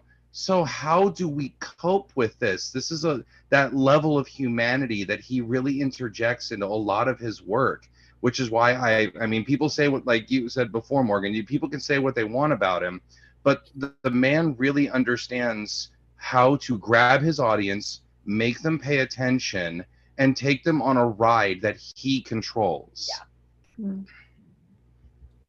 I find it interesting that we're talking way back in the day, I was still in school at the time, and I actually got a side gig co-writing episode reviews on a website, and some of the stuff I still have copies of, but a few of my Buffy episodes were just, at one point I was like, Joss Whedon has perfected the art of grabbing the rug, pulling it out from under you, and then wrapping a body in it, because it could be your body, it could be somebody else's body, but it's like, and I do appreciate that even though this kind of started the whole, or that if it wasn't the first, it was definitely in the forerun. It's like you had all these characters that death almost seemed meaningless after a while. It's like, it's where you had the complaint of, oh, they've got plot armor, they're a named character, they're a major character, even if you kill him off, you're going to bring him back. The shock value was starting to lose its edge, and occasionally I think that was actually something that was very cool that Joss did that not a lot of shows were doing. If they killed somebody off, they brought him back. Sounds like it's also Joss was not afraid. If you guys did notice, the network tried to shut Buffy down because of Willow and Tara being gay, and they're like, we don't want this on television. And so Joss sneakily put their first kiss in the body, right in the most dramatic scene. So they were like, nobody's going to say anything because it's so emotional. And they did it. Nobody said anything. And it's human. It almost so this is the first time Willow and Tara ever kiss on screen for real is in the body. And it's like the most emotional, crazy episode. And it's like he was not going to let people tell him what to do. He was going to do whatever he wanted, and he was not afraid of it. And the cool thing is it's not only so humanizing in that moment, it is literally, it's not, oh my God, a girl kissed a girl, and it's not for the titillation of somebody or whatever. It's literally just, no, a significant other is comforting her significant other. The genders of the party involved are almost immaterial. Yeah, immaterial. Because It is because I never even noticed it. I didn't notice it even happened. You said that, and I'm like, did I, until the I body, started going what? back over. That happened? Yeah, I didn't notice it either. And then I'm kind of going back over that scene in my head, and I'm just like, wait, did they? Oh, they did. I didn't even catch it. Yeah, because they're two people who love each other, who are comforting. They're being comforted. So, and that's the most Exactly. natural thing ever. And it's also not like built up as any type of stunt, because occasionally, and this was a problem that a lot of people had, you had these moments of like stunts. It wasn't necessarily queer baiting, but it was definitely something a little on the sketch side. This was not that. This wasn't like, oh, well, I'm going to inhabit your body for a minute and then I'm going to make out with this person that I, am being constantly shipped with. But obviously, I'm actually just this other person who is, totally hetero, no homo. So it's fine. It's totally fine that like I would be grabbing her butt right now when I'm in a girl's body. Oh, no. I'm a guy. I'm a dude. But this one wasn't that. This one, they met, they got together. I love that like Willow way back in, I think it had to be season 1 or 2, because I know Angel's still around, makes the joke. He's like, I'm a little evil and I think I might be gay. And it was just this quiet little throwaway line, because she's watching this dark version of herself like torture someone in a prison cell. I'm like, oh my God, I love it. And then cut to a couple seasons later, it's like, definitely gay and went evil. I love it. And not for the reasons that you think, but this was just like, yeah, it was definitely not even noticed. I think you have this huge like, oh my God, you're gonna have gays kiss. Did anybody else notice it? No, because this was the emotional equivalent of a sucker punch, and you weren't paying attention. It distracted you with incredible amounts of pain, and by the time it came along, it just felt natural. It's like it's a person comforting their significant other in a moment of emotional They used to teach college courses on episodes of Buffy and having to dissect the episodes, because truly, if you look at every single episode, it's so much deeper than the surface. You have high school literally being on the hellmouth because high school is hell. You have a girl in high school who feels invisible, and she is the invisible girl. You have so many different things that are symbolizing real things that we're dealing with in everyday life. So it's not just a monster or a vampire. It represents something so much more than what it actually is on the surface. Yes. He interjects those organic elements of life that we deal with on a daily basis and puts it in that fantasy style environment, and kind of goes, well, this is how we deal with it in our world. Yeah. And that's, I think, another reason why this episode was so good, because Anya is a supernatural creature. She's a former like vengeance demon, and her thing is like, I don't understand why we don't just put her back in her body. She's a body now. I don't understand that. And it's like trying to explain death to like a small child who the concept is almost too big. It's like, but that was one of the saddest parts to me, that speech. It's like, that speech broke my heart. Yeah. Oh yeah. Especially since it's Anya, and this is a person who doesn't really do emotion. Mm-hmm. And all of a sudden it's an incredibly humanizing moment for her. But you've also got like, how perfectly summed up is it that this isn't part of some huge plan? This isn't whatever. You're just like, we're human and we don't know why this happens. This is just life. Yeah. Sorry, hold on a sec. Sorry, Vicky, before you go, was there something else that you wanted to say about this? Or Clint, I saw you're kind of fading too. So I'd like you guys to be able to speak before you head out. No. I was an avid viewer when it was brand new, and I watched it in reruns and then in reruns again, and then in reruns again. That's about it. Good night. Thank you. Matt, you did wonderfully. Thank you for injecting your lovely human self into these characters. So excellent job as always. We love you. Thank you. Good night. Good night. Good night, Vicky. How about you, Clint? No, I mean, you guys know me. I talk a lot, so I'm just gonna give you guys a space. This is your deal. Okay, good night, you but cute yeah, I little am- baby face with let rest well more. Yeah, I'm fading pretty hard and fast. But that was a good read. Thank you for the opportunity. Morgan, thank you for bringing Claire on. That was awesome. Yeah, I'm gonna digest that for a little bit once I Yeah, have that's a some good capacity. gold the nuggets in there. Yeah, all the nuggets. Yeah. I'll go mine for nuggets. All right, guys. I'll see you. Rock on. Good night. David, great to meet you. I'm sure I'll see you again in the future, huh? I absolutely had a blast. I'm sorry. We're sharing the microphone here. Yeah, it was wonderful to meet all of you. It's definitely great to meet you. I do kind of hope to do this again. I hope I'm invited back. So, yeah. Yeah. Well, Are you going to be here this next week? Oh, you're already No, invited. he's out of state. So after this, it'll be whatever his Wi-Fi will allow him and his availability. And I think Okay. this, unfortunately, is probably going to be one of my last ones. But this, much like last week, I really had a blast with you guys. I started a new job. My schedule is, I thought it was going to be like X, and it is now shifting on Sunday. I get a new schedule yet again. So it's okay. But I mean, I have had a blast with you guys. You know, I love you dearly and deeply. And glad at you some made it point, if I this. can, yeah, it's going to be the same schedule for at least like X number of months, and then after that, I might be able to come back. So we'll see. But I will keep you posted. And if it just does happen message. that they randomly give, oh yeah. So Yeah. till July, message me. If you message the Table Read Tuesday, I'll get it eventually through Jacob. But if you message me, then I can just let you know. And I'll make sure he has all the info before he takes off back to the north. Yeah. And that way, if when Wi-Fi and schedule permit, hopefully he'll hop back on, because I think he actually had a lot more fun. And again, I realize it's a last minute like schedule thing, but Peter, thank you so much for like being willing to pass off a role to him. Thank you so much. Yeah, Oh. it was nice. This And was now he's yeah, working, so it worked out well. and he had fun. All right, guys. We like it. Well, love you, and I'll see you Night, guys Clint. soon. Bye. Take care, Clint. Talk to you later. Yeah. How about Are you, we Heather? just Do you have wrapping some more then? thoughts? Pardon? Are we just wrapping then, since everybody's getting tired?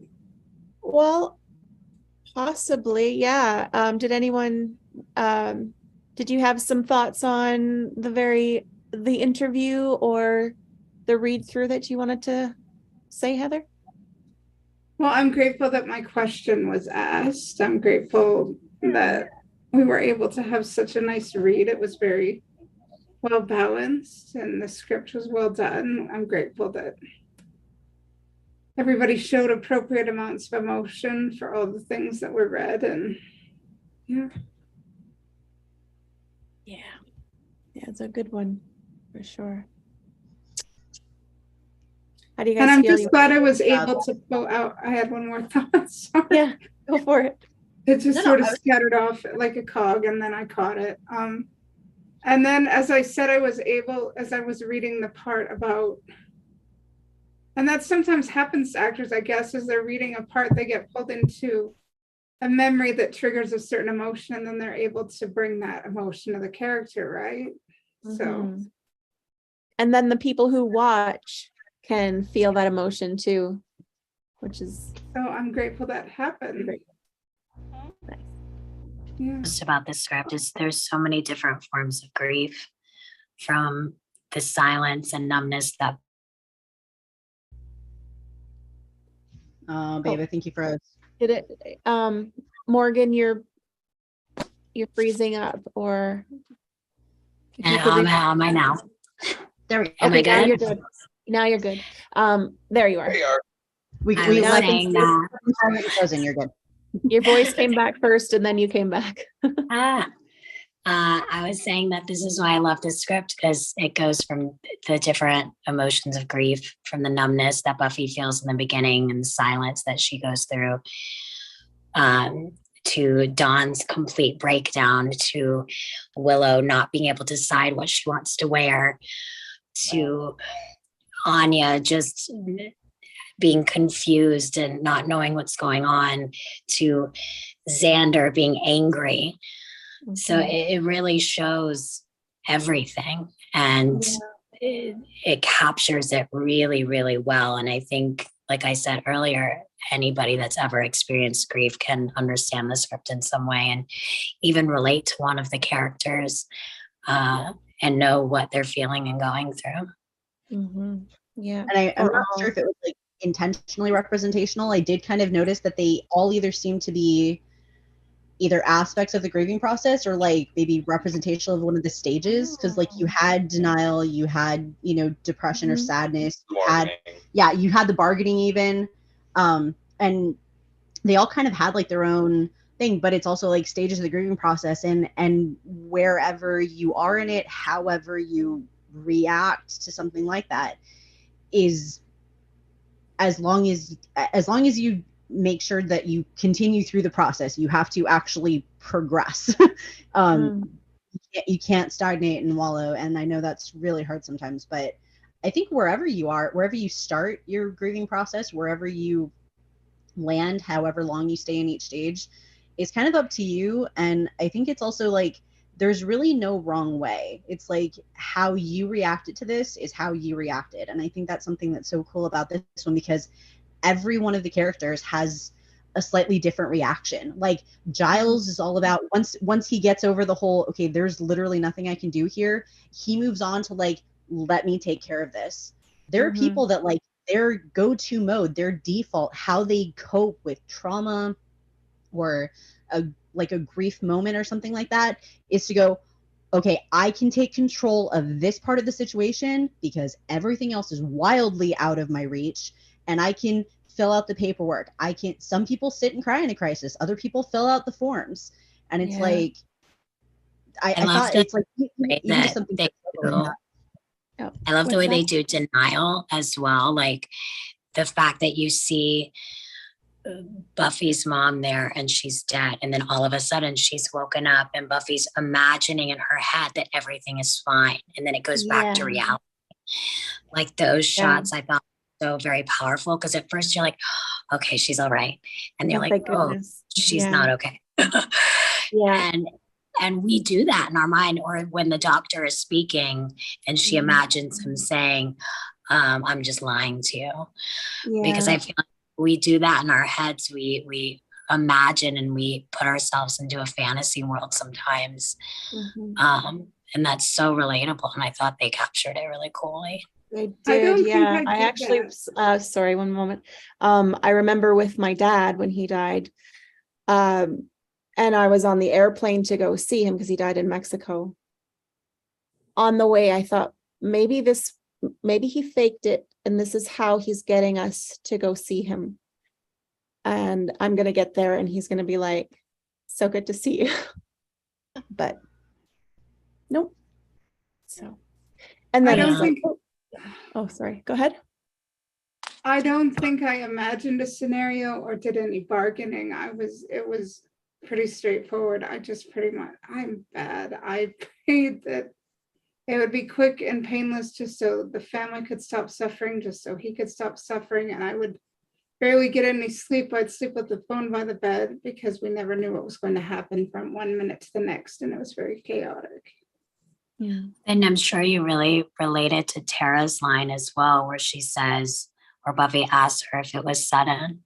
And she says, no, but yes, it's always sudden. It's sudden, but it's not. It was about 6 months from the time he was diagnosed, from the time he died. So the diagnosis was sudden, the suffering was long, but the death was quick. I had literally just come to the day he died. I literally came to bring my mom dinner, and I had noticed a change in his breathing, and I saw him die. And it was very, very interesting, odd things that happened throughout that day. And he had gone into a little bit of a coma a couple of days before in palliative, and it was just a very odd thing. I should write a script about it. Actually, I sort of have written part of it. That's sort of what Tara went through. Is when her mother died, she was sick. But it's like, although you know somebody's going to die, it still feels sudden. Like when you hear the news or when you see it happen, it still feels sudden, like you still want more time. Yeah. I didn't. Yeah, it depends Because on of your circumstances prior person. to the death, but yeah. But Yeah. afterwards, I still sat on a couch and cried for half an hour straight before I could drive. Because it was a very odd situation. And I still gave a little person, because I spread the ashes alone on a lake, beside a lake. And I still gave a little speech about how I loved him. It was a very confusing situation. I recorded the speech too, very odd and very confusing. And it was a very odd situation. That's, to me, that's what grief is odd. It's weird. It's just so, it's so foreign from any other part of life. It's just bizarre. And every single one, every death of a loved one is different than the other. It's not like it's all going to be the same with each person. It's like, that was different. I thought I knew what to expect. Nope. So I know my responses may seem awkward, but I'm just speaking what I now know is true. It took me a long time to get to this point. and What I that's- said earlier holds. Yeah. There is the thing about this that is the episode. There is no wrong way to grieve. However Exactly. you Yeah. reacted to it is how you reacted to it. If you watch this episode and you see yourself in Xander just being so upset in that moment, he puts his fist through a wall. Hopefully don't damage your home, but I mean, it's someone like else's. if that's how you feel in that moment, if you need that release, go ahead and do it. If you are, Dawn, just having like this extreme breakdown of denial and this rush of like grief, like, no, tell me it's not true, it's not real, it's not true, and just this extreme outpouring. If you sit and don't recall time for like 30 minutes, you sit, and by the time you're like aware of anything again, minutes have passed while you did nothing but breathe and focus on nothing. That's okay. It's like the thing about this and the thing about the grieving process in general, there really is no wrong way. You are hurting. You are allowed to hurt. You are allowed to try and find something that is going to stop you hurting when possible. And beyond that, it's just as long as really at the end of the day, it's kind of the same thing as like anything else. If you're not hurting anyone else, go forth, live your life however it makes sense to you. And that applies for like everything, but especially when it comes to grieving. It's like, Heather, I say this with love, you are awkward. I am awkward too, and that's okay. It doesn't make your situation wrong. It doesn't make your reaction to the situation wrong. It doesn't make your recounting of it now awkward. It just is. That was your experience. I remember it, and it was in 2014. I remember every moment. Yeah, but it's like 2 weeks ago, there could have been something that happened. You're like, I really hope I remember this, and you will have no memory of it. That moment had a deep impact on you. Dark memory. Other people, That's right. I wrote it. I remember to the point where I'm writing a freaking script about it. And that could be really nice and healing for you too, to be able to write that through. Yeah. I may even bring it here. I might. I don't know. When is it? July. It's June or July. We have that. Yeah, it was like 27th, I think. I'll 24th, look. 27th, around then. Yeah. I'm writing it out because I kept a blog of the whole thing, of the experience, and I'm writing it off that. You have 2 months to whip it into shape, okay? Get on it. Basically 2 months, yeah. I'm I really will say tempted that- because it's very, very euphoric. Sorry, If what did you say? anybody is watching that has no plans of ever watching Buffy, just watch The Body. Yeah. If I have a moment. Truly. Yeah, I agree with that 100%. It's the core of the show is all wrapped into that episode. It's really about the people. If you love people and good characters and heartwarming things, it's the show for you. Oh, by the Yeah. way, thank you for You are calling me a person awkward. or It's whatever compliments. species you happen to be. If you happen to enjoy good quality television, regardless of your species or origin, please come watch it. It's still a fantastic episode. You don't even have to be a person to appreciate the people. You don't have to be a human to appreciate the humanity. Think about that. That's right. June What? 27th. Thank I was you right. thank you for calling me awkward. It's a compliment. Nobody's ever done that complimentary. You're welcome. And Angel, did you say June or July? June. Oh, 1 month June? then. Okay, get cracking. June 27th, and Jacob will be back then. Okay, great. Yeah. There are some curse words in the script. Yes, I permitted myself to write curse Oh words. dear God, we've never had a fucking few had that curse before, have words. we? I'm sorry. I've do we even not said recall- some. Do we not recall Angel's scripts? Several of the Oh. other ones. It's like, are we gonna put out a little swearing? Fuck no. Okay. And I'll be all right. this was something I again, I'm sorry to kind of keep hitting a dead horse with a dead horse here, pun intended. I know with I personally have dealt with a lot of trauma, both with losing relatives, and I've lost my friends in battle. I've lost friends after battle, and I remember after my last deployment, which was in 2009. And I had lost a friend of mine due to a drunk driving accident. He wasn't even drunk. He was the guy who would knock you out if you tried to get in your own car while you were drunk. He'd knock you out and take the keys, and you're sleeping on his couch. And he was a good man. And I remember I had just been recently promoted, and one of my awards had gone through. So I had to update my dress uniform and get my new rank sewn on and all these new medals put on.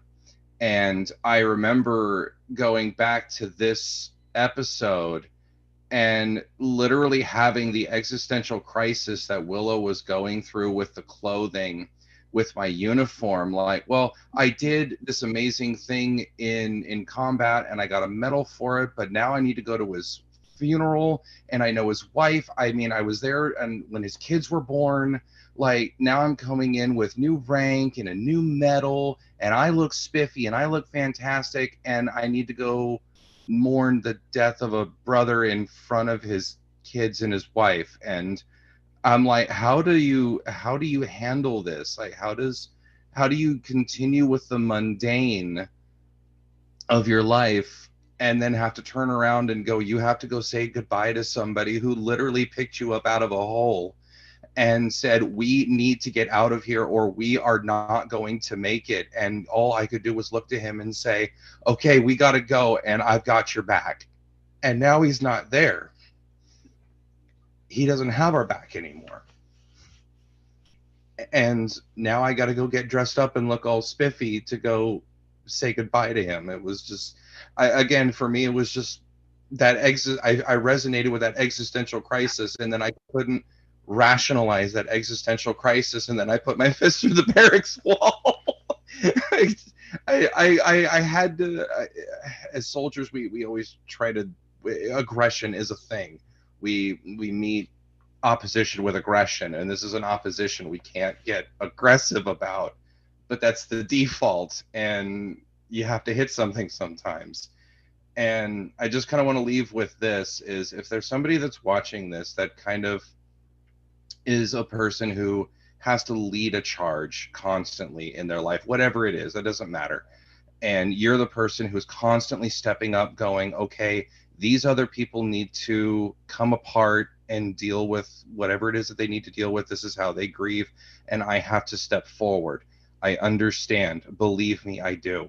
But you have to take time for yourself, even if it's alone or just with somebody that you trust, to show that level of vulnerability. Do not bottle it up. Do not say, I will grieve later. You have to fall apart. You have to grieve on your own. Otherwise, worse can happen to you. I've put the bottle down twice. I've gone through extensive therapy as a result of going, oh, I'll grieve this later. I'll deal with this later. So And there's no clock on it. And there is no clock on it. I still mourn the deaths of people that I barely knew when I was 6, and I still mourn their deaths. So, but you please take the time for yourself, reach out, get help if you need it. Don't think you have to fight it alone because you have to be the strong one for other people. And that's kind of what I wanted to leave it on. I'm off my soapbox now. Sorry. I mean, even just having this show where it shows like you're not crazy for having those emotions that other people go through too. You're not crazy for not being able to pick out what you're going to wear or being self-conscious. You're not crazy for punching a wall. These things are normal, and this is what grief does.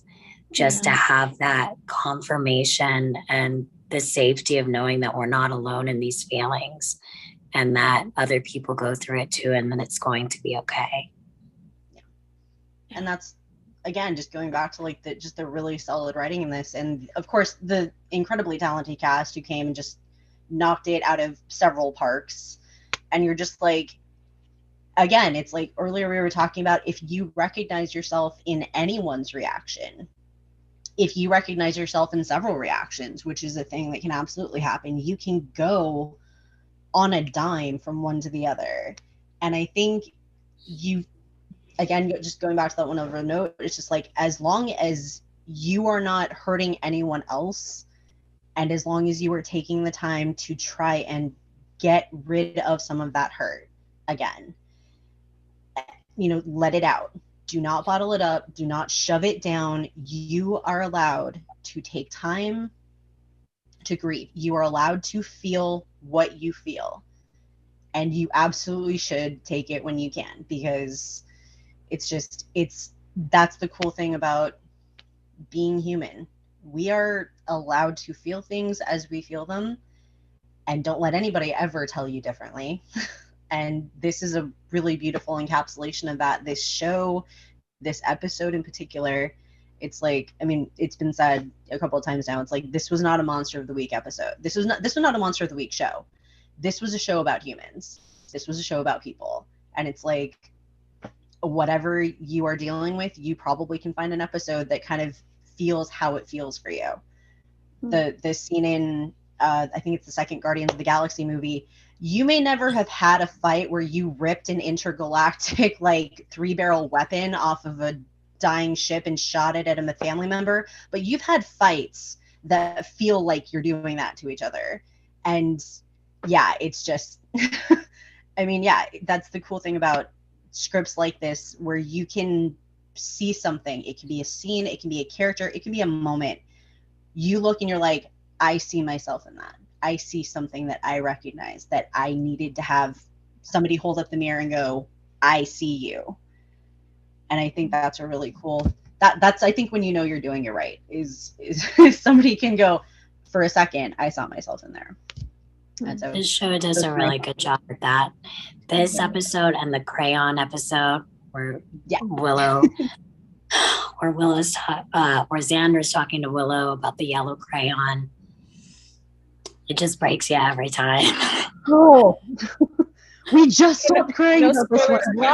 I just started packing some stuff away for the evening before dinner, and now we're going to unpack it again. No, okay. Don't spoil. Don't spoil. Pop open the top. Put that, and I'll watch it later. If you are unaware of the yellow seasons 4, 5, and 6 of Buffy. 4, 5, and 6 are the best seasons. I'm going back to wherever I am in one. Watch without alcohol anymore. Unfortunately, 6 I can't watch without alcohol. I absolutely reacted the crap out of. So there you go. If you start spoiling it, I'm ending this conversation. This Zoom is over. I'm literally, that was all. Okay. 4 and 5. The only episode that I will actively go for spoilers is my number one all-time favorite is the musical episode. I said what I said. Fight me. I don't care. I love every square inch of the music on it. Yeah. And the beautiful thing is that's the one episode where if you've never seen a single episode, you know nothing about the show other than, oh, it's a pretty blonde girl with a wooden stake that stabs people in the face. And that's all you know. That's what I thought it was going to be. You can. That's your winner right there. That is your that's your log line. Pretty girl scouts. You can quote the entire musical episode. You can sing the songs with your friends. Yeah. You can have fun with it and not spoil anything with Oh, it. And yet, Okay, so I watching could the maybe watch episode that. with the through lines between the songs, you understand, even coming into it with no idea who these people are, you still somehow understand so much of what was going on. You're like, I've never watched an episode of this. I know who none of these people are, but these two are friends, these two are dating, stuff's been going on with these two. And This stuff that comes out, romantically awkward, and we don't know why. yeah, the stuff that is coming out is just, It's yeah, also it's really much hefty. brighter than any episode of Buffy. They purposely made the coloring in that episode Oh, I like super that. bright. I love it. It's so So would you all recommend, or those who have seen it, would you recommend I go watch the musical episode before I go and actually watch this series? Watch the series. Watch the series. Okay. either way, just make sure you watch the musical episode, even Yes. if you don't. If you watch it first, that's fine, and then you can get to how we got there. And if you want to wait and watch it in context, that's fine too. Just make sure you watch it. This is not one you skip. It's kind There- of there I are some jumped you can- ahead and I watched 5-5 because I wanted to see Claire. And Yeah. holy smokes. Oh my God. She's incredible. terrifying and really amazing at the same time. You're like, She's so I- interesting to I will watch. never be that badass, but I kind of want to be. Damn. Oh yeah. Yeah, it's terrifying. But I she's know so I'm a good. good girl, but I kind of want to be big.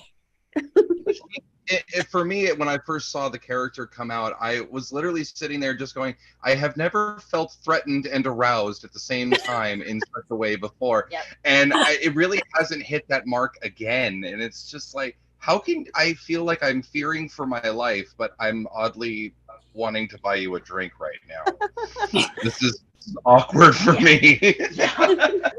Nothing. It's like, and then thank you, Futurama, for coming up with the title later. We were scaroused. It's like, Arrows? it's like, oh my God, the cheerleader's gone evil, and I'm kind of down for it. I'm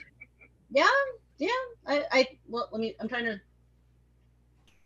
Yeah, no, this was mid 2000s. I had indeed had my moment of, oh, girls are a thing too. Which, no, it was very briefly before this, so not too much longer prior to this. But then all of a sudden I was like, oh my goodness, the cheerleader's gone evil, and I'm kind of here for it. Okay.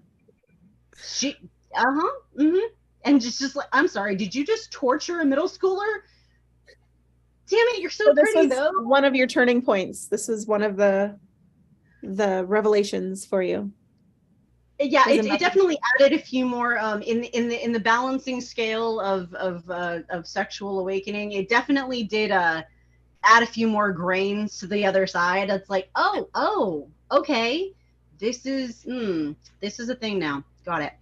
Okay. So I'm going to mention as well that we're bringing for Streamily. I'm going to bring up a Streamily event. Claire is going to be doing 2 events.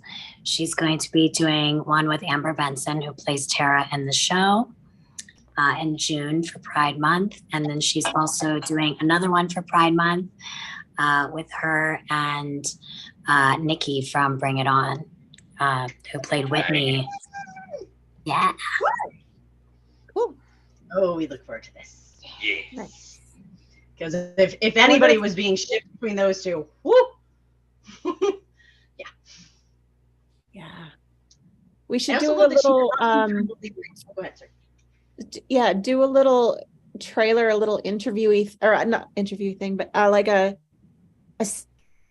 can't think of the word, not trailer, but like a sizzle thing or whatever. And then we can, when we have our intermission, we can put that up for your Streamily. Yeah.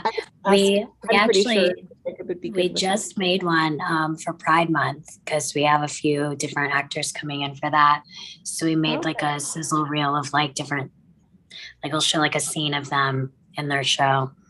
Okay, so if you want, then the next one we have, we can send that to me, and during the intermission, I'll play that. Yeah. Definitely check out Claire's events. She'll have actually 3 in June because we're doing a whole, well, I don't know if I should spoil it, but we're doing a Whedon thing where we're bringing a bunch of people from different Whedon shows into one signing. So there's going to be a lot of group friends and Q&As of like Firefly, Angel, Buffy, all the good I was stuff. just told I So- needed to watch Firefly. I think it was Yes! Firefly. Yes. Oh my God, yes. Oh yes, please. We need to share Okay. that trauma with But others. you Okay, don't so my friend understand. told me, she said, got I it. just, oh, No, sorry. this is the one who's 100% humanly responsible for introducing Firefly into my life. I was completely Oh. relatively normal until this Oh. woman introduced me to Firefly. Excuse me, normal is just setting on a clothes dryer. Don't you dare put yourself down like that, sir. I know you. No. And then, and of course, I did the exact same thing that everyone has ever done who has ever watched Firefly. They're like, where's season 2? And the person who showed this to you is like, oh, my There's feels. only one season of this thing? There's Okay. only what Yeah. it is So referred my to friend by members messaged of the me. Brown Coat Alliance as the But- season. I'm actually okay with this, given some of Joss's ideas that were eventually released as suggestions for stuff he would have potentially done in season 2. I am actually okay. I am going to warn you, though. One of the huge factors in this show not reaching its potential at the time was the fact that they played silly bastards with the release order.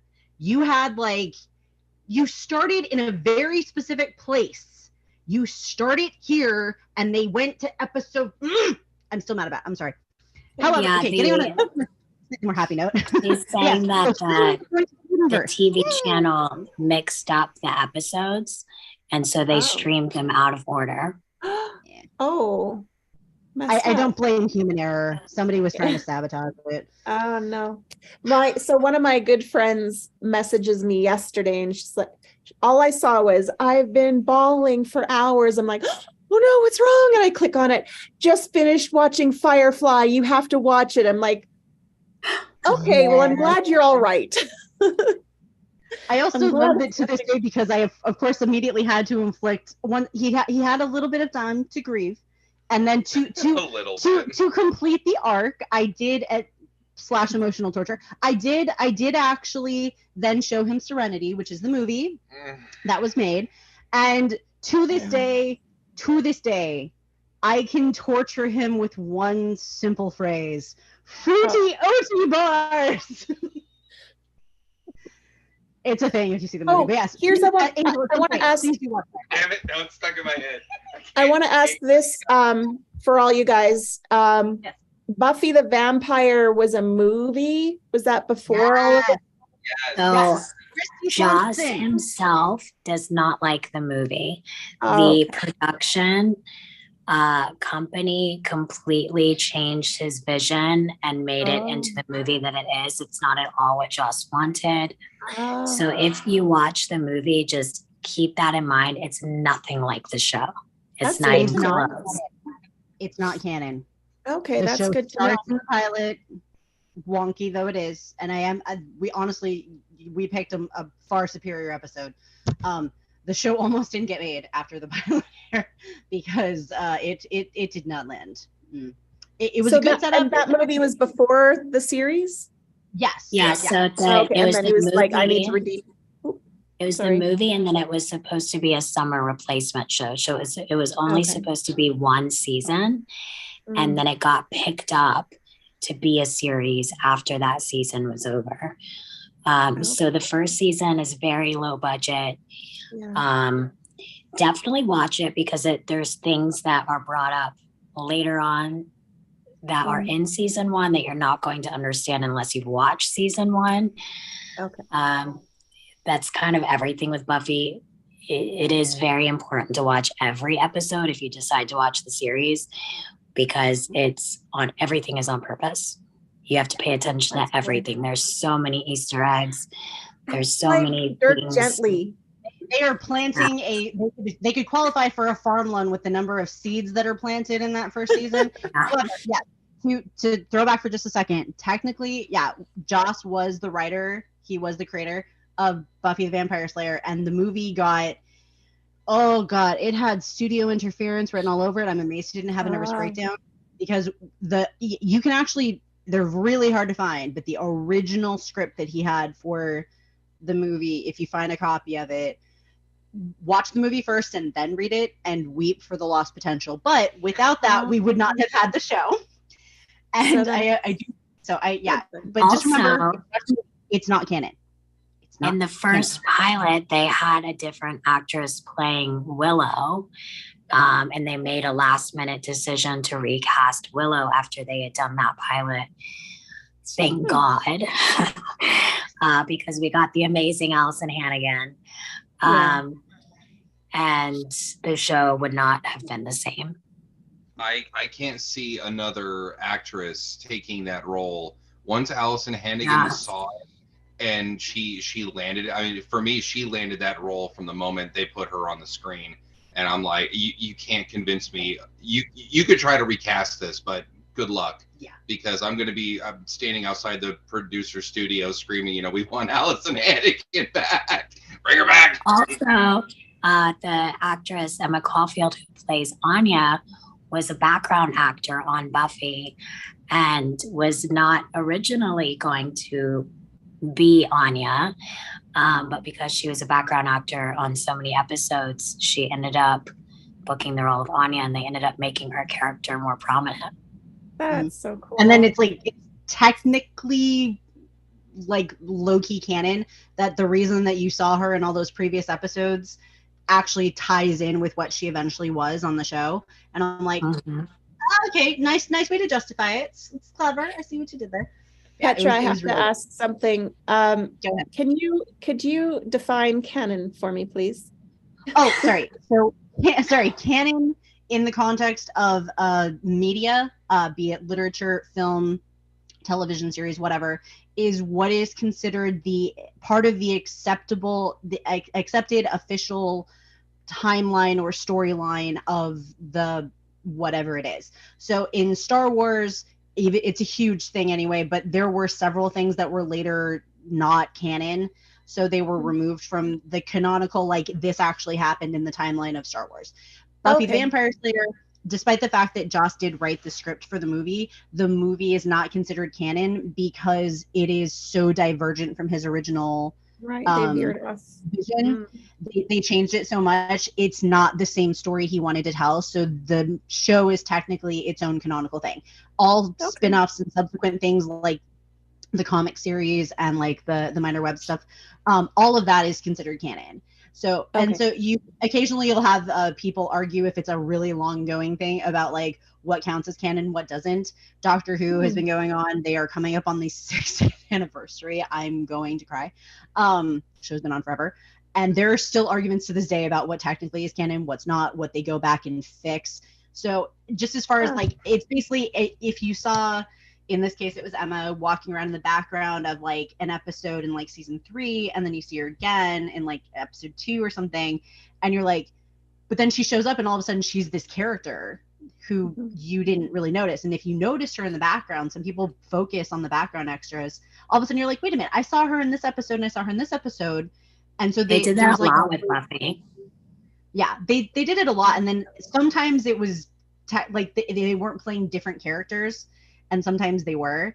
And in this case, they actually made it like it's kind of like low key. It's like an asterisk point. It's like a footnote, but it's considered canon that anytime you saw her in the show before Anyanka was officially introduced, she's technically just there in the capacity of the character she would eventually turn into, which I thought was kind of cool. So yes, my useless fangirl trivia for the win. Yay! Yeah, like when you have those moments where your paths have crossed with somebody who you don't know, and then later on you know them, and then you're like, oh yeah, something like that. Actually, something like that. In like the early seasons, like they'll have like Harmony, who has like a very, very like, she says like maybe 1 or 2 lines, and then she actually comes back as like a full-on character in much later seasons, and you're like, oh, like I did not even remember this character, but she was there. But that's as opposed to like sometimes you have the same character played by different actors. So this was actually just brought up about a character in an episode of Murder, She Wrote.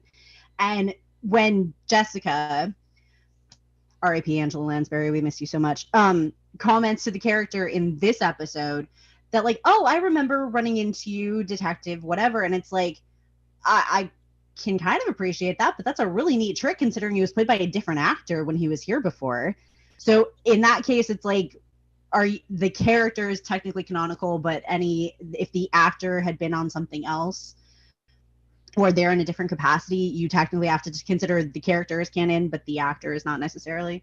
And so that's why it gets a little sticky sometimes if you have like the same actor showing up on multiple different things. And it's like, but they played this character in this season and they played this character in this season and they came back and played that character in another season, but we're not supposed to think it's the same person. So that's where it can get sticky. But in this case, it's like you have some characters that did that, and then you have Anya who like they just decided all of her previous things were just Anya doing Anya things before she became like the main character. Like She was a demon. And then she becomes an ex-demon. We weren't telling Angel that because she hasn't seen the series. I was trying not to spoil it. I didn't So hear anything. I heard stuff. Okay. We're trying not to spoil it for her, but It's probably not. There's probably so much in there's this. so that much. it's, pardon me? There's Oh, so we're just much. And Yeah. Well, and it's like how you said at the first season where she says, "Oh, my mom's gonna die of an aneurysm" or whatever, or something like that. Well, it's not she goes really off a the color. spoiler because you don't know it's a spoiler until Yeah. it Yeah. happens. So truly, like, there's so much that I did not pick up on until I rewatched the show, and I was like, oh my God, like, I cannot believe like that connected to that and that connects to that season. It's really one of those shows that is really cool to rewatch. that's so. My kid and I started rewatching Dirk Gently last night, I think. And Holistic only Community. one episode, and I'm like, holy smokes, like from the start, everything's there. Yeah. Everything. So Totally. like, how do they do this? It's brilliant. I feel Writing. like that with X-Files and Mulder and Scully, like when you first watch it, you're like, oh yeah, this is like a slow, like they're really making this slow. But like when you rewatch it, you're like, no, first episode, they're really Wow. making it seem like they're going to be in a relationship. That's interesting. That's such a smart way to do things because it brings people back to watch it again. I mean, simply for a marketing or a business perspective, it's smart. And of course, you also have to weigh that against the whole like the will they won't they factor, where it's either I hate to be crass about it, but you're either going to give the audience blue balls or you're going to eventually pay it off and they're going to be disappointed because the tease is no longer there. So yeah, you have to walk that line. But Yeah, I mean, so- it's the moonlighting syndrome. I want. Just a quick little thing. Jacob mentioned shows how important the writers are, and yes, a plug for the writers right now. This stuff would not be possible without the writers. You can't make this stuff. You can't make this stuff out without a writer. You need the writers to get these brilliant things. An emotional Oh, you person need them who all, knows but how to like, take care of themselves without I someone can't. We can't hear giving you. them words. It's super quiet. I couldn't hear that. Oh, I'm sorry. It's like, for me, I've always thought of it as like, without a writer, an actor is just an overly emotional person that is both loving and terrified of the stage at the same time with absolutely nowhere to go. This is a bad place for an actor. We need someone to kind of look at us and go, kind of come back to reality here, people, please. All right, hear your words, speak your words, yeah. make your actions, and tell a story, please. I love that. You're narcissist with no direction. It's like, we're sorry. It's like, on the one hand, love me. On the other hand, don't look at me. It's just it is a weird paradox of doing the stuff that we do, you guys. It just really is. It's like, this is who we are. On the one hand, we are sometimes desperate for like love, affection, attention, whatever type of dialogue or feedback we can get from the audience. And on the other hand, we are terrified of notice. It is very strange. And it's like even just getting my writing out there, it's like I crave the feedback and like, oh my God, you liked my thing. This is wonderful. But at the same time, it's like, oh my, I have to let this out into the world. Can I keep it safe here, please? I don't want to let it out. But yeah, couldn't possibly tell I have dramatic tendencies. Ooh. But yeah, no, that's. I mean, as Claire said, it's a word perfect show. It really goes back to they had a purpose and they wanted everything to be perfect for that purpose. This show changed so many people's lives. I know for me, I have special memories. I was watching Buffy when I was in the hospital. I literally hooked up a PlayStation where I could put the DVD in of Buffy and would watch it on the hospital TV with my mom. And I had a Buffy pillowcase behind me. And it really meant so much to me, just seeing literally the fight that they go through. I mean, not to spoil anything, but you know, some characters that go through things where they are like, I don't know how I can do this. I don't know how I can be here anymore. Like, why would you bring me back into this? It's such a powerful thing because, you know, so many times when you're going through dark times, you're like, nobody gets it. And here is a show that's like, I get you. And I understand exactly what you're going through. And it really makes you feel safe and like you're not alone. Yeah. It's a comfort thing. It's like you're not expecting it. You're going into it expecting mindless fluff or a monster of the week. It's like, okay. And then all of a sudden there's, like I said, it's like those moments. It's like for just a moment, even if all it is just that 1 second, somebody said a line that resonated with you. Somebody had a reaction that you've had. Somebody is going through a situation that you're going through. And all of a sudden it's like somebody took a mirror and went, I see you. You are seen. You are known. You are recognized. You are not alone. And that is in a way that's not scary. in a way that's not, it's not like you're not alone. No, it's like you are not alone. No, I You are mean, not- like sometimes when people see you and they see you, it's a little frightening, like, oh, I'm gonna hide now. Like I said, we're terrified of notice, but being seen or just having that moment of like recognition of like, oh wow, like somebody gets it, when you do feel like nobody understands and you're just like, I am in this by myself. Even if you're aware this is a situation other people have gone through before, nobody feels like they're in it with you in that moment. And then all of a sudden you're like, somebody has a line and you're just like, oh my God, I just said something like that. That thought went through my head. Like you feel, again, in a way that like Angel said, in a way that feels safe, that doesn't feel scary. You're like, oh, I'm not alone. Somebody for just a moment like recognized me, and I'm like, that's cool.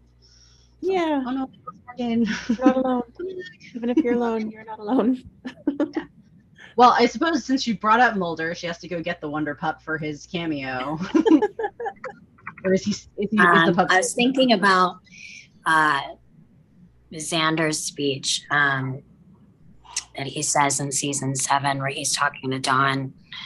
It's my favorite line in the entire series. I actually have a t-shirt that has it on it that I won't wear in public, but I will wear it to bed, where he's talking to Dawn and saying that he gets her and that he sees that everybody else is shining and that sometimes there needs to be people in the background picking up the mess, but that she is a star even if she doesn't realize it. And that's really what the show is. It's we are all Xander in that moment. And we are also all Dawn in that moment as well. being the person that nobody understands and being like, okay, yeah, somebody does understand me.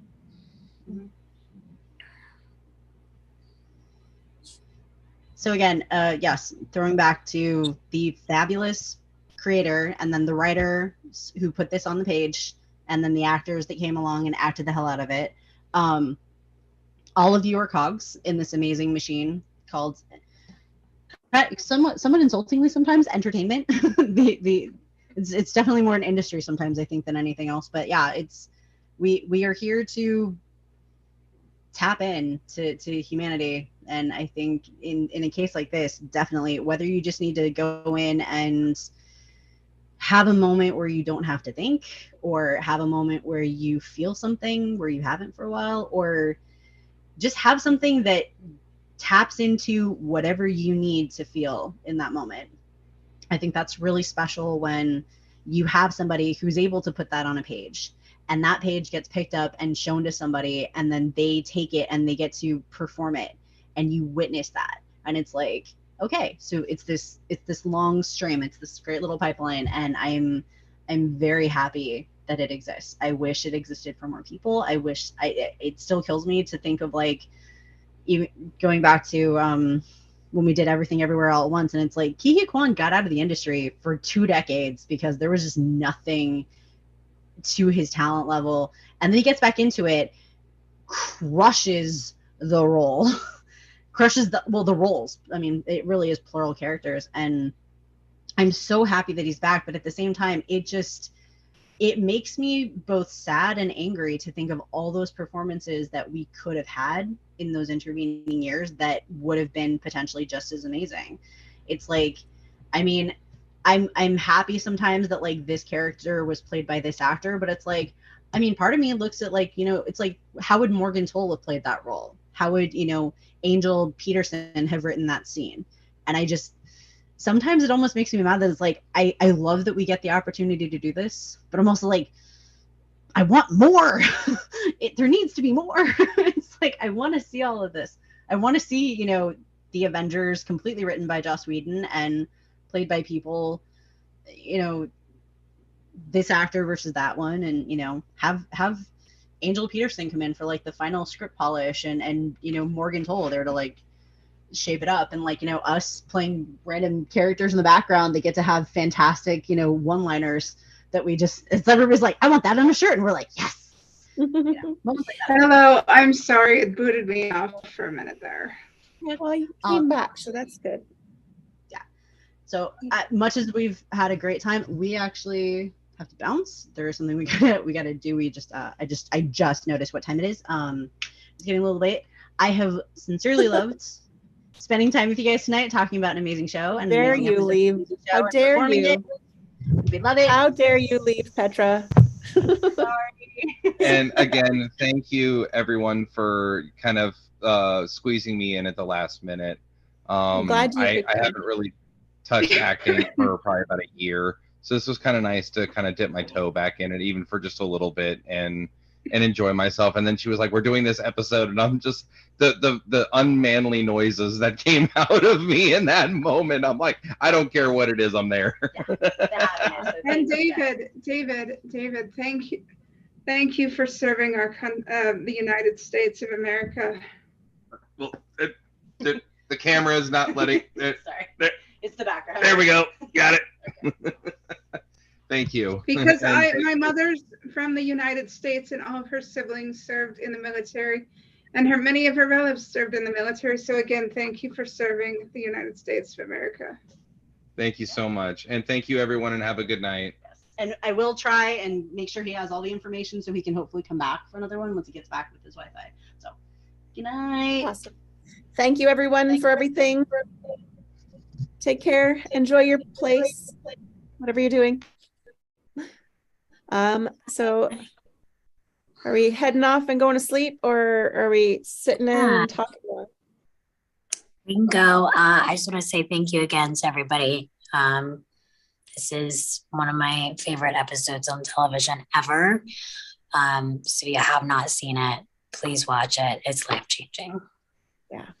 Yeah. Okay. It's the most honest look at grief that I've seen ever on the screen. So Yeah. And all encompassing. Like, I mean, you can't encompass it all, but as much as can be. Yes, exactly. And thank you to Claire who answered our questions. Yes. Thank you, Claire. Wherever you are. Yes, thank you, Claire. Yeah. She's amazing. And she went on, surpassed what I thought she would. I mean, we went on for like an hour. It was so awesome. Yeah. Man, it should have sent more questions that we could have been here. She would have answered them too. Oh, that's awesome. Maybe she could come. And she said maybe she could join us. I know. So Claire she does podcast work. She works for Roddenberry, which is oh my God. Oh, Morgan, what? Also works for Streamily. She's got 4 kids. She's the busiest person I know and literally does not even want help. She's just like, I got it. She works for Rod? Oh, that's awesome. She works for Rod? Mm-hmm. Oh God, Rod is amazing. I met him and I've got pictures with him. He's amazing. I told you her office has it's decked with Star Trek stuff. Oh, you have to get her to come here. You literally have to get her to come here, and I will show the picture of Rod Roddenberry to her.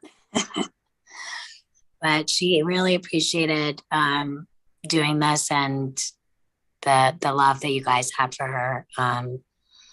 She really loved being able to answer the questions, and she hoped that it was interesting and that people got stuff out of it, and that you just enjoyed the reading and stuff.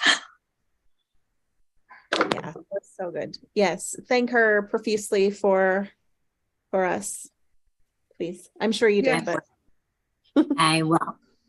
Yeah. And by the way, is Streamily coming to the next few cons like Edmonton and Vancouver and that? Do you know yet?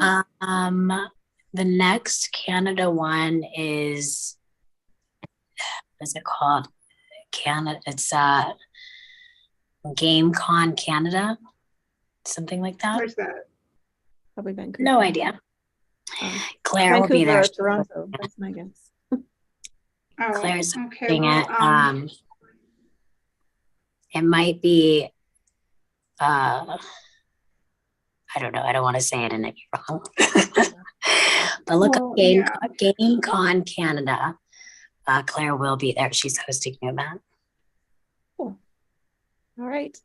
Well, thank you. Yeah, let us know when you're coming to a Streamly event, or if there's a Streamly event in Canada, let us know about it and try to get on board with it and see if we can meet up. Angelina. Yeah. Sure. And definitely check out Claire's events that are coming up in June. She's got 3. I'll make sure to let you guys know when the dates are. We could even write it in the message on the YouTube thing, the messages, or in the description or something. Oh, we could put it in the description. Those things. And she signs a bunch of Buffy prints. There's going to be one of her and Amber that she's signing where she's doing the brain thing to Amber's head. So there's a lot of fun glory prints that she has on Streamily, and she'll sign them live, and she does a Q&A and stuff. Cool. Nice. Yeah. Cool. Right. Yeah, I guess at the very least, you'll have the Streamily whatever, I can't think of the word, I'm getting tired. Website. Yes. So if you send that, then we can put that into the description of this video so people can find it. I'll send you the sizzle thing that we created. Yeah. It's got Claire in it twice, so, and Amber, who's also in Buffy, like Tara. And then we can also do a callback and say, for those of you who are interested, she did an interview, so check out our last not podcast YouTube. All right. Thank you guys. I am sleepy now. So but Bye, also guys. excited because it was an awesome night. Take care. Take care, everyone. And thank you for everyone who has left before us too. Bye-bye. Bye. Bye.